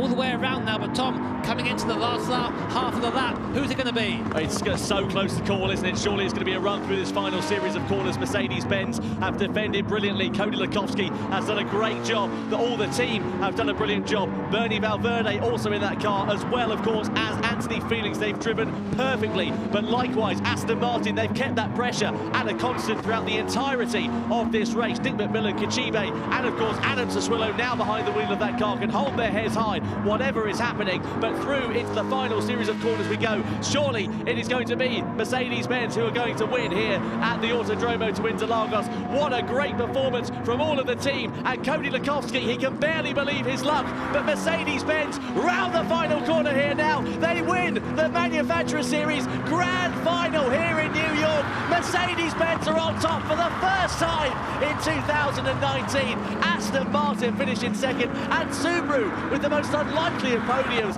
in third place here at New York, and side by side between Volkswagen and Jaguar for fifth place, and Jaguar get it on the line surely against Volkswagen. No, not quite, they don't. 2/100ths of a second separating those guys. What an absolutely brilliant race here in New York. There's Hyundai there. Last, unfortunately, across the line, but my word, they couldn't quite manage it last time out. So this will be all the more sweeter for the guys over in the Mercedes. Cody Lukovsky, of course, I think that he knew that he could hold Adam there. He very much wanted to win this race and be the winner of this series. You never want to have it the other way around, and he earned that. He earned that. What an absolutely brilliant performance there. Great from Mick Hazal as well. We just saw him briefly on screen. Here's Cody Lukovsky. You can see Nick McMillan from Aston Martin just in the background there of your shot, and all congratulating amongst one another as well. Well, that was fantastic. Just exactly what they needed to do during that one. And a great masterclass. If you want to learn how to defend, watch that race, because that is exactly what Lukovsky did to perfection. Just putting his car in the right place at the right time. Every time that Adam had a run, Cody made him go the long way around. And the big lunge he had, that was with Cody went, you know what, I'm going to push you out here. And Adam tried to brake later, but it's just no chance. It's absolute masterclass. And what about Aston Martin as well? It was an interesting strategy call that they made. Of course, go for that undercut earlier on, and then Mercedes opting to stay out a little bit longer during that one as well. But it was one that seemed to pay off. They had, of course, the greater pace advantage with the softer compound of tyres at the end of that race. Just how important was strategy in that one? I mean, you're seeing now, you saw what happened to Hyundai. They tried a different strategy, and they were just dead last. And I think starting on the medium tyre was a really good shout from the guys at Aston, because they knew they couldn't run at the front on pace. They thought, you know what, we'll just try and mess up everybody else. They did that really well, and as a result, they come home in second position. And it's great to see Aston back up again. They've had a couple of bad events before. Let's have a look at some highlights, shall we, of that race then, Jimmy. The Manufacturer Series Grand Final. So away from the lights, of course, it was Aston Martin who took the early advantage. Lexus there in second, but Aston Martin were already signaling their intentions to get up into second place, and they did that with relative ease down to the first corner. Lexus on a backward spiral on those harder compound of tyres in the early stages. It really sent them back through the field as Nicolas Rubelar behind the wheel of the BMW tried to fight his way through. I think some choice words there from Nico. We didn't quite hear them. I think there's a reason for that. But here was BMW and Aston Martin. They were fighting early on as well, of course, with Nico in the end just sending it down the inside. A great move. They're using all the curb on the inside. I mean, the pace is right now 32, mid-32s. It's kind of dropping a little bit, but I think it's good. There from Bernie. We'll see at the end of this lap. You see just how important it is to communicate with your team throughout the race. Yeah, you can see Toyota here versus Hyundai going for position. This is in the sort of the mid-stage of this race, everyone having made their first pit stops, their first driver changes after this one. Here's Hyundai trying to go down the inside of Toyota. Toyota being shuffled a little bit wide there, and also Lexus coming into play here as well. Again, side by side. The Hyundai looks really good in the mid-stages of this one, but they completely fell off a cliff at the end of that one with a very, very unique and, I have to say, daft strategy that they were running. Didn't quite work out. You don't know it's daft until you get to the end of the race. That's the thing. Okay, hindsight's a wonderful thing, isn't it? This lap, but pit the lap afterwards. And just a quick reminder to change the tires, but not the fuel. Yeah. So we're going on mediums, right? Yeah, we're going on mediums, but better not do it in that many, but in the actual screen in the pit stop. The Mercedes team conversing with one another there. There was Anthony Felix behind the wheel of that car. This was Subaru into the back of Toyota. Mick Hazal punting Koke Lopez. Probably not the first time those two have made contact this year. No, probably not. And again, that allowed Alfa Romeo to sneak on by again and just slow these two up some more. Shame for Toyota, really. They're looking quite strong at the start of the race, but just didn't quite have that pace at the end. Alfa were really good in the mid-stage as well, but there's absolutely no question. Mercedes-Benz, what a masterclass of performance from the German manufacturer. What a great strategy and great call by the team. They took victory, soaking up that pressure that was put on them by Adam Sassuolo and Aston Martin in the closing stages of that one. Driving with the best is Cody Lukovsky's motto, and I'll tell you what, he certainly was driving with the best in his team here this afternoon as well. Absolutely brilliant as Mercedes-Benz are on top. They win the Manufacturers Series Grand Final here in New York. Yep, and again, that'll be all the sweeter after Nürburgring. They came so close at the last World Tour event, just having denied by Cybush from that Toyota, and this will be... There'll be some, I think there'll be some pie tonight, I reckon. I think you're probably quite right, yeah, absolutely. Let's have a look at the final results from that race then, shall we? Just get confirmation of who finished where. So Mercedes-Benz finished on top here in New York. Team Aston Martin in second, then it comes Subaru. Alfa Romeo, really good performance. They really pulled it out of the bag in the last race of the afternoon here against Volkswagen. Then Jaguar, Lexus, of course, for that penalty, shuffling them back to 7th. BMW, Ford, Team Toyota, Porsche, and then Hyundai down in 12th place. A race to forget following their strategy call. And here, Jimmy, are the final points standings. So, as predictably, Mercedes-Benz, of course, take the win, the overall win at New York in the Manufacturers Series. Aston Martin second, but Lexus holding on just about over BMW for third position because they scored higher in race 3. So a great result for them. BMW narrowly missing out on the podium, as do Subaru, with only 3 points separating third to 6th position. Jimmy, I've just had a notice from our race direction. We were talking about strategy, we were talking about fuel and how crucial it was going to be over the course of that race. And I found out that Aston Martin's fuel ran out quite literally just as they came across the timing line at the end of those 25 laps. That's calculated. That's calculated, but cutting it very fine indeed. Well, yeah, I wouldn't want to be in those shoes. He would have been short for this thing. He would have known that all the way. I think that's why maybe Adam dropped off there. Possibly, yeah. Oh, I can't do this. I need to stop. Well, yeah, exactly. If you run out of fuel, it's race over, but you could also potentially lose second place and drop down to 3rd, 4th, 5th, wherever it could be. Probably just a clever call there to get that done. Yeah, absolutely right. Very impressive stuff then from these drivers. So we are now ready for the podium of the Manufacturer Series here in New York, ready for the top 3 drivers to be celebrated down there. You can see them all lined up and ready to go then. So, what an absolutely fantastic performance we have had here in New York for World Tour 3 of the 2019 FIA Certified Gran Turismo Championships. In 3rd place, please welcome onto the podium, it's Team Lexus!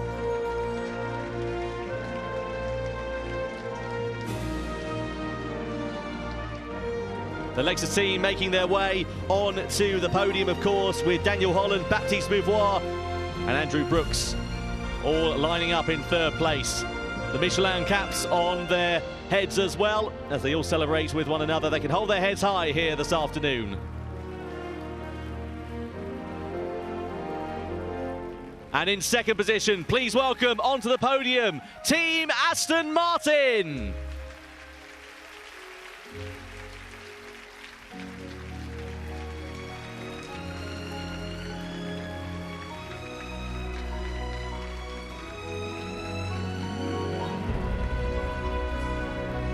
Adam Saswillo, Nick McMillan and Kachibe on the podium there in 2nd place. And please welcome onto the podium for the first time in 2019, the winners of the Manufacturers Series here in New York. It is Team Mercedes-Benz.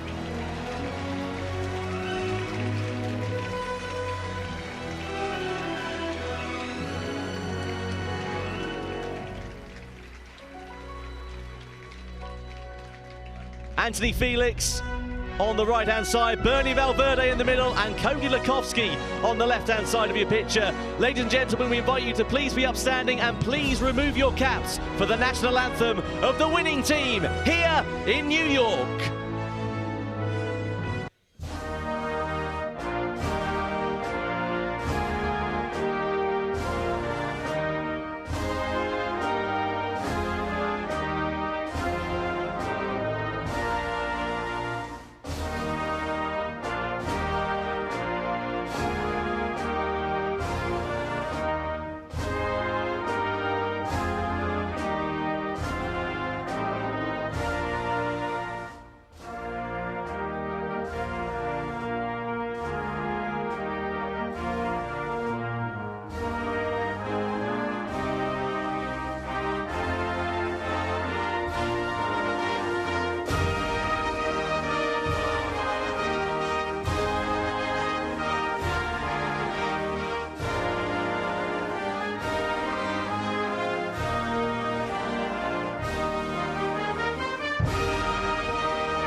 The national anthem of Germany plays out here in New York for the winning team of Mercedes-Benz for the Manufacturers Series Grand Final for World Tour 3. And presenting the third place trophy to Team Lexus, it is James Dimmock from Michelin.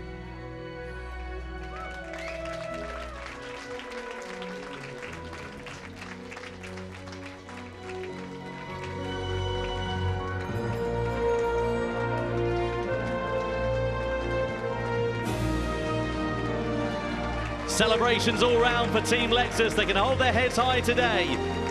Presenting the second place prize to Team Aston Martin from the FIA, it is Stefan Filostre.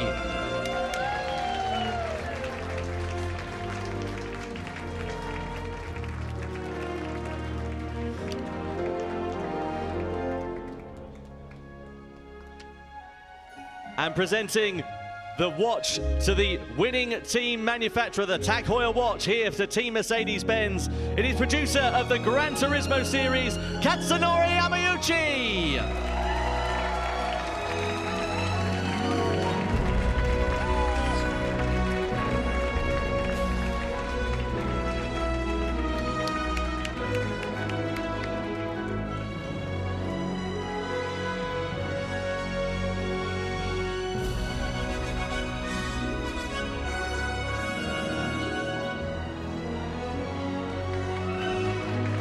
Bernie Valverde in the middle of your shots, and now the trophies presented once again by Katsunori Yamauchi to Team Mercedes-Benz, the winners of the Manufacturers Series here in New York.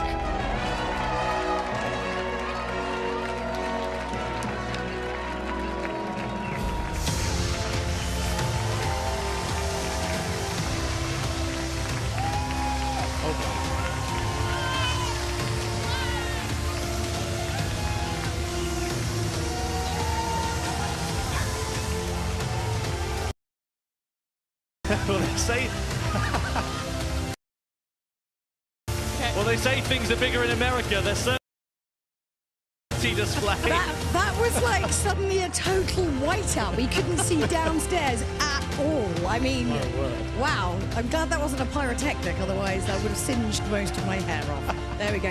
What a spectacular fun.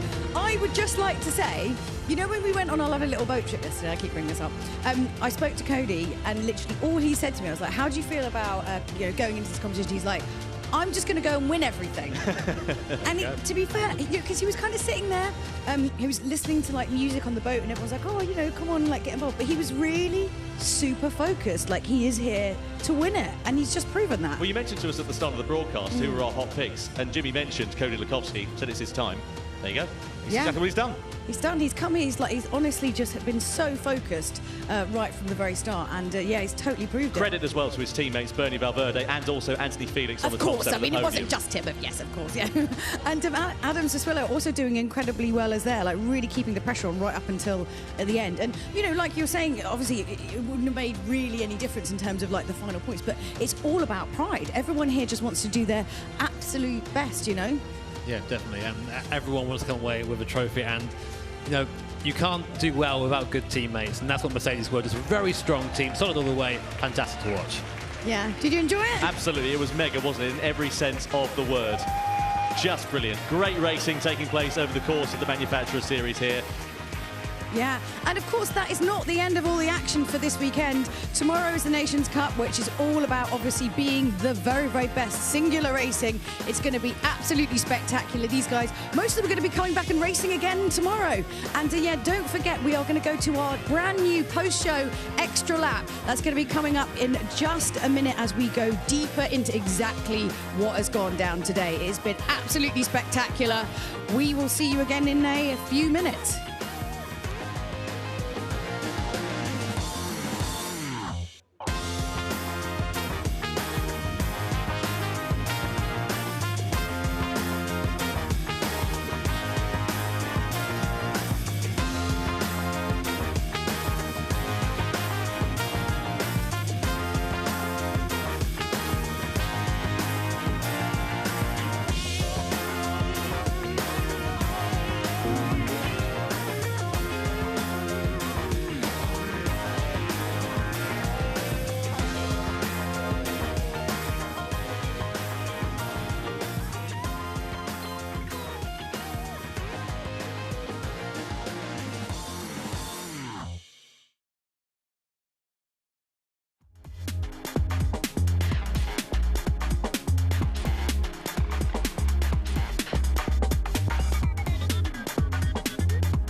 How you doing?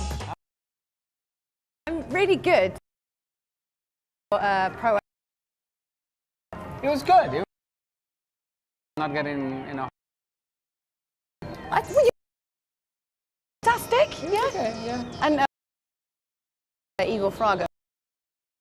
Boy, he's doing pretty It's good. Yeah, I never met him. He was telling me he was racing Formula Regional as well. Formula 3 Regional, and I Googled it and I looked at it, and it's pretty cool. You said that you actually played like the first and second GT games? Yeah. Oh my God, like hours. Way back in the day. Yeah, when it came out. When they came out with the Gran Turismo, the first one and everything, you needed to get all the licenses and everything. I spent hours. I remember there was a couple of races that were like real life, like 12 and 24-hour races, and just play 3-4 hours a day, 5 hours a day, or 3 in the morning, 3 in the afternoon, and played it for one race for a freaking week. It was insane. Wow. I mean, do you think that, obviously, video games and like sim games, like GT, like how important are they to kind of inspiring people to get into racing? Do you think they are really important to, to like people who are at home, like get the chance? I think it's different. I think the culture of esports is growing. I think the culture of e-racing is going to grow a lot. I think the next few years is things are going to change a lot for esports, and it's pretty exciting. I think it's, I think PlayStation and with the Gran Turismo has shown what's possible, and I'm sure everybody's going to try to take it to a new level, so it's going to be very exciting. I mean, obviously, having played like, the first couple of games, to play it now, I mean, you've had like quite a gap.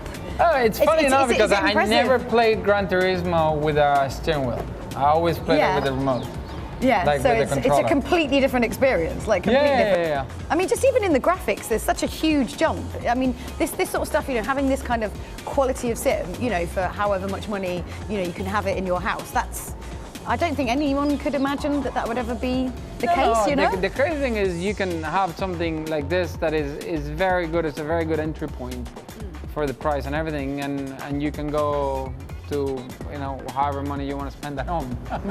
That's very true. It is a sliding scale. So obviously they've just put in the new track Spa, which all GT fans have been. It's been like this ongoing thing, like when's the track coming? When's the track coming? Obviously you yourself have raced on that particular circuit. Spa was always fun. I was on pole there by a lot in either 2001 or 2. Yeah. It was raining and it started drying out, and we put slick tires in the dump truck, and I was on pole by like a second. It was really, really cool. I mean, I'm always like amazed how much people like remember from races. Do you remember like so much of stuff that actually happens, or just the kind of big moments? Or? There sometimes are big moments for me, not for everybody else. Yeah. You know what I mean? For example, like people say, one of your favorite races, and the first thing that comes to mind is Long Beach 99. Yeah. It was my first IndyCar win. Yeah. For me, that was huge because at that point in my career, I felt I made it. Yeah. Like I've won at IndyCar, I have a career, I can make a career out of this. Yeah. Then, winning in Monza, my first F1 win. Actually, when I won in Monza, I was like, finally. I had so many races coming that I was nearly winning, and the thing would break and things would happen. So when it happened, it was like, oh, finally. Winning Monaco was very special because, I was a huge fan of Senna. So growing up, being such a big fan of Senna, having that relationship and being able to win where he did so much, it was pretty cool. What was your kind of impression of stepping into the kind of GT family world? It was nice. It's really nice. It's a really nice atmosphere. Everybody seems to be really nice. Everybody loves, you can see the passion on the kids, and they love being here, and I think that's what probably makes the event so great. Yeah, I mean, just come in, you come back and do another Pro-Am race for this? Yeah, I think that'd be cool. I really enjoyed doing the Pro-Am race today. I really had a blast. I was surprised. I wasn't know what I was getting myself into. When you want to do, I'm like, I'll do whatever you want me to do, and I had a blast. Well, maybe we'll just like really subtly like send you like a rig to like your house. So, if you do want to play some GT in your spare time, my wife would love it. Maybe you could. I'm sure your wife will love that in your lounge. She's going to but that's okay. All right, well, look, thank you so much for joining us. It's been a supreme pleasure. Thank you.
Hello and welcome to the first ever Extra Lap, mainly because there is so much that happens in our Gran Turismo World Championships that we just feel like sometimes we just need to like decompress and kind of just go through everything, because these guys drive fast. A lot of things happen. There are a lot of battles on the track and things that we missed the first time round. So it's a great opportunity to actually then like come and like sit down and actually chat with the people who have been in the race to find out exactly how things were from their perspective.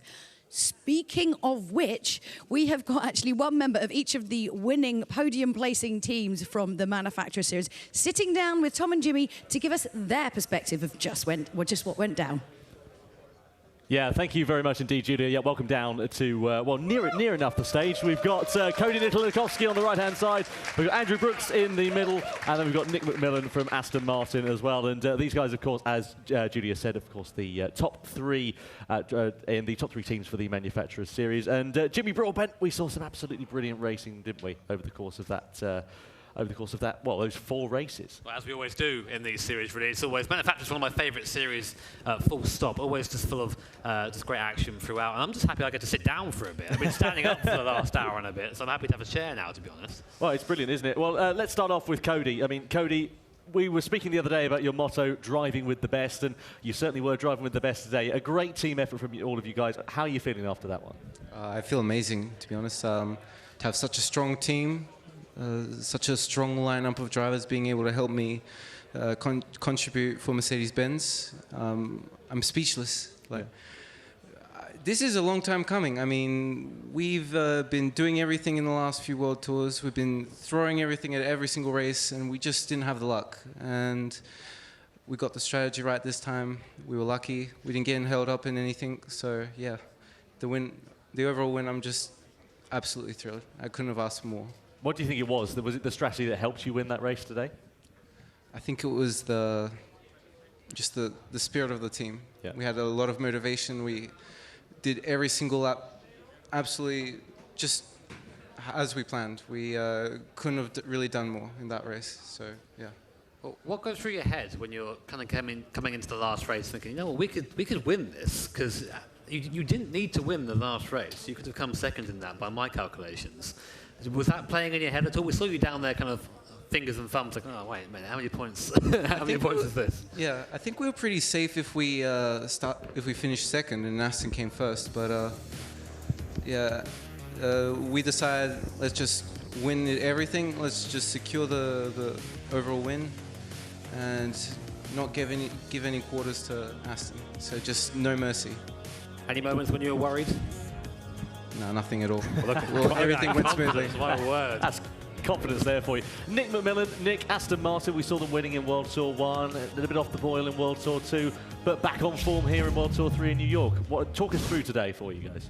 I mean, today was exciting. I didn't think we would quite have maybe the overall pace, but these combos, I think, suited our team strong with the drivers and the car even. And we just tried to play it smart. The first race was a little risky. We got kind of bumped and, you know, fell back a few positions. But, you know, it's those difficult days or difficult races where, you know, you try and just push through and get every point you can. And then Kochibe's second race was just amazing. 8th to 1st. I really have to give it to him for that. And then Adam's like final stint there and just that whole final race. But yeah, like watching basically like the whole Mercedes Aston, and, you know, like that second, third, fourth race, it's just the whole way through is like we couldn't leave anything on the table. You know, we changed strategy on the fly while we were like racing, trying to figure out what everyone else was doing. And yeah, I'm just happy to be here and have such a strong team. We really did a good job, and I'm proud of them. Well, we saw, of course, Adam, as you say, that particular race with Cody. They were battling hard at Fuji. Then they were battling hard in the final as well. That final stint was something else. I mean, what was going through your mind when you were sat there watching it on the sidelines? But, you know, with Adam, he clearly had a bit more pace behind him, but just didn't have the opportunity to use that pace. Yeah, I mean, it becomes difficult, you know, especially in these strategy races. You're trying to save fuel, you're trying to save tire. You know, we pit a lap earlier than we planned to, just so we could get him on those soft tires and try and kind of jump the field a little bit, try and catch Mercedes. You know, they pit at the same time, and he put everything he absolutely could into it. You know, I was on the radio trying to just tell him, you know, how far, you know, ahead they were, what tire they were on, who's behind, you know, and having him watch his fuel and doing the whole strategy. It stressful, but I was confident that he could put in a good result and possibly get him. Yeah, absolutely right there. Thank you very much indeed there, Nick. And we're actually going to show a little bit of a quote on screen from yourself. You can just see some of the battles that are taking place between Aston Martin and Mercedes-Benz here as well, and that was at Fuji as we were talking about. This was yourself, Nick. You said at the end of the day, we have to play our advantages as drivers, and together we have a strong team. How true those words do ring here this afternoon. 100% true. I mean, I know I've found through just like all the racing that we all do, you know, sometimes like we have cars that we're really good at, tracks we're really good at, you know, maybe someone's really great on consistency. So, you know, this was a week ahead in advance that we planned all this out, and we're able to just put it all together today. So yeah, it's just picking out our strengths and focusing on building the strongest team we can. Tell us about the fuel at the end, because I heard in my ear that it was a little bit tight at the end of the last race there on fuel with Adam. You might have been listening correctly. Yeah, I could tell Adam started getting a little bit more excited, you know, using a little bit more fuel. He wasn't changing maybe quite as early, you know, on the fuel map. And I could see him pushing. So we got to about 2 laps, and I was like, I'm going to let him fight. I'm going to let him, you know, do his thing. He's paying attention.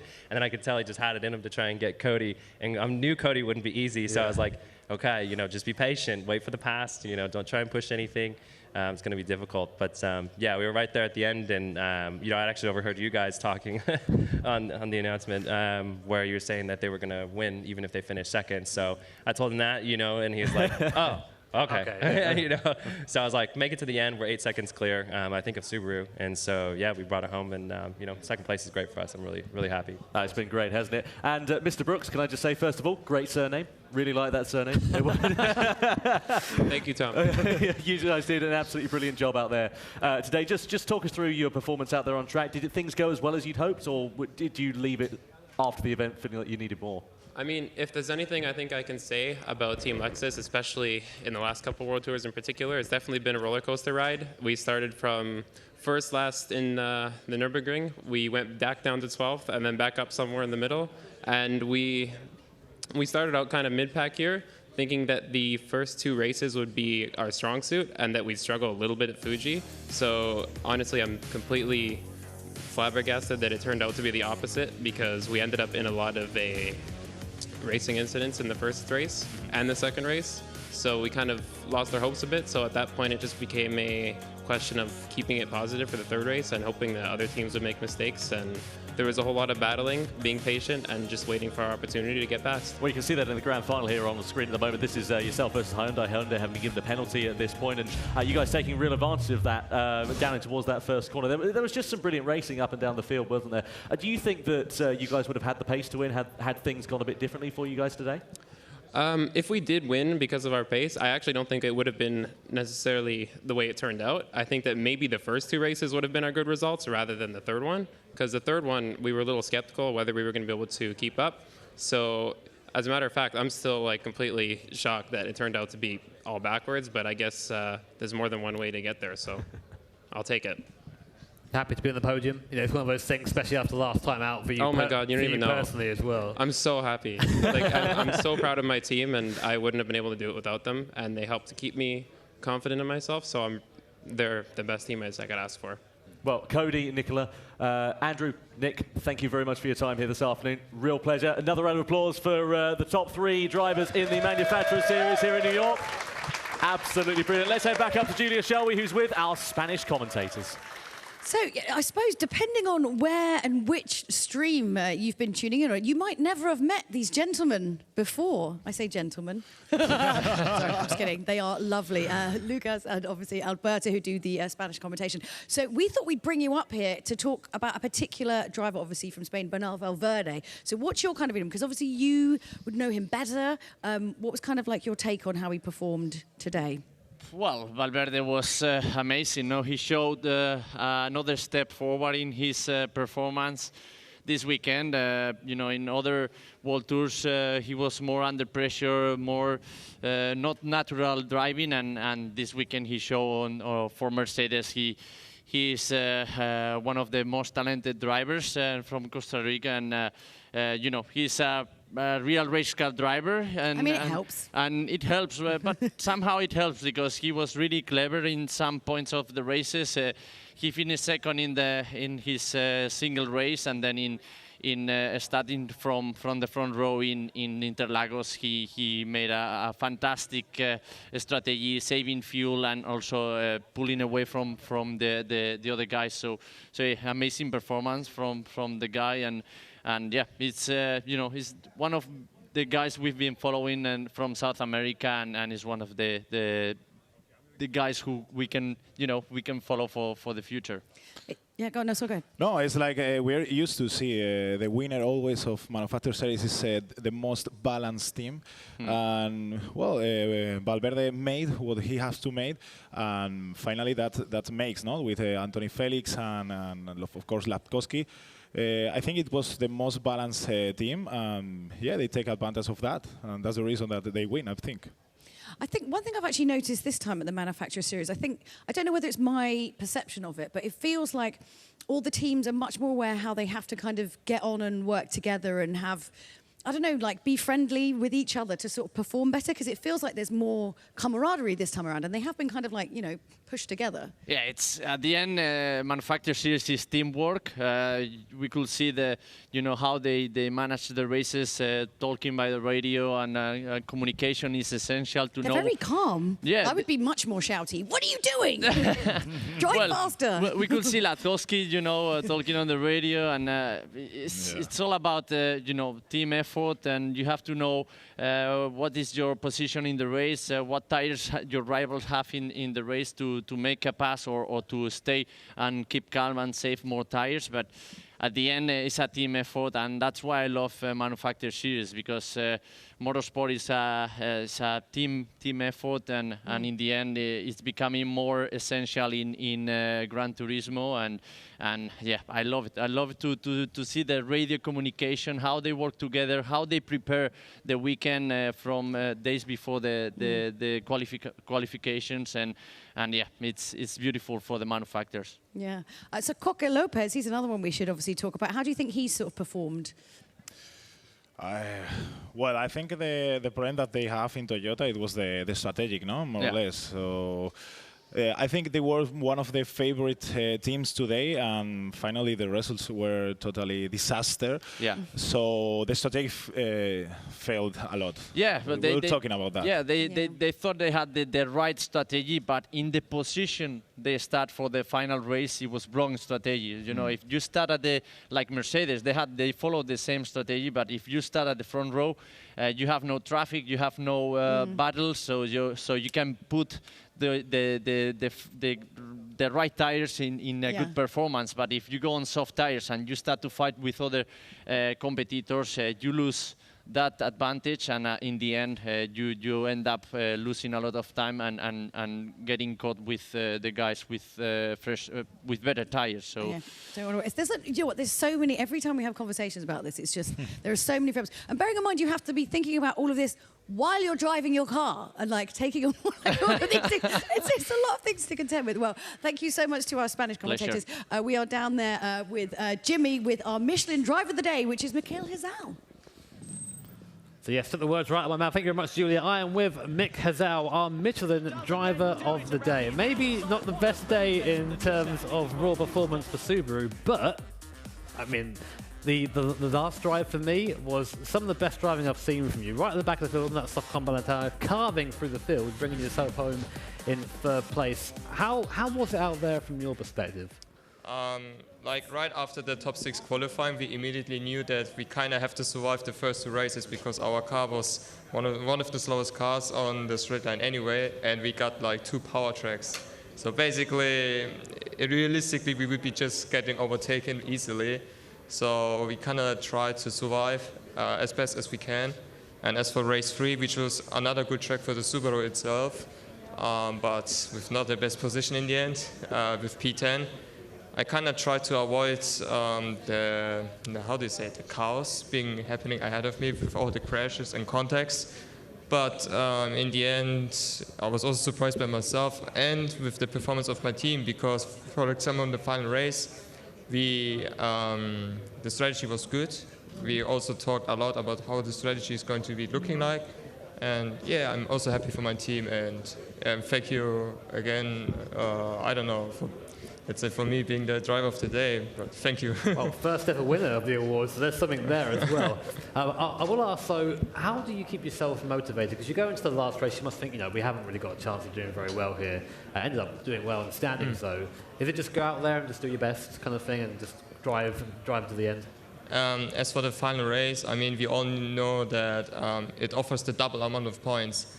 So, for example, if the manufacturers who are already ahead of us have a bad race, we can kind of like take an advantage out of that. And, for example, if you finish in a very good position, then maybe ending up on the podium in the end. So I still wanted to give it my best till the end because I don't want to drive unmotivated and let my teammate down, which also gave everything for the team.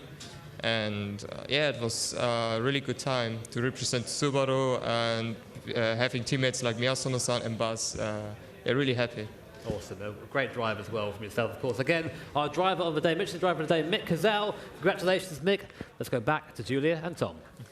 So it's clear. Obviously, everyone loves Mick. Everyone loves Mick Cazell. Everyone's got a soft spot for him. Even around here, he's quite beloved. Yeah. Well, understandably so as well. Yeah. He's a very fast driver and a nice guy to boot, which always helps. It does always help. Well, I've enjoyed our first ever extra lap. This is good because honestly, do you know, you end up like coming out of these events and you're like, what just happened? Yeah, exactly. Things happened. It's a really good way to sort of, as you said earlier, decompress, but also a really good way to get the emotion from the drivers and just sort of sit down in a nice, calm environment and discuss things properly, which, sometimes we don't always get to do. No, we don't, because it's all very quick and very fast. OK, so that is the end of the Manufacturers Series here in New York. But tomorrow there's still so much racing for you. It is the Nations Cup. It is every man for himself tomorrow. It's going to be a good one. I'm excited about the repechage already, even though we haven't even started. OK, well, that's goodbye from us. We'll see you tomorrow.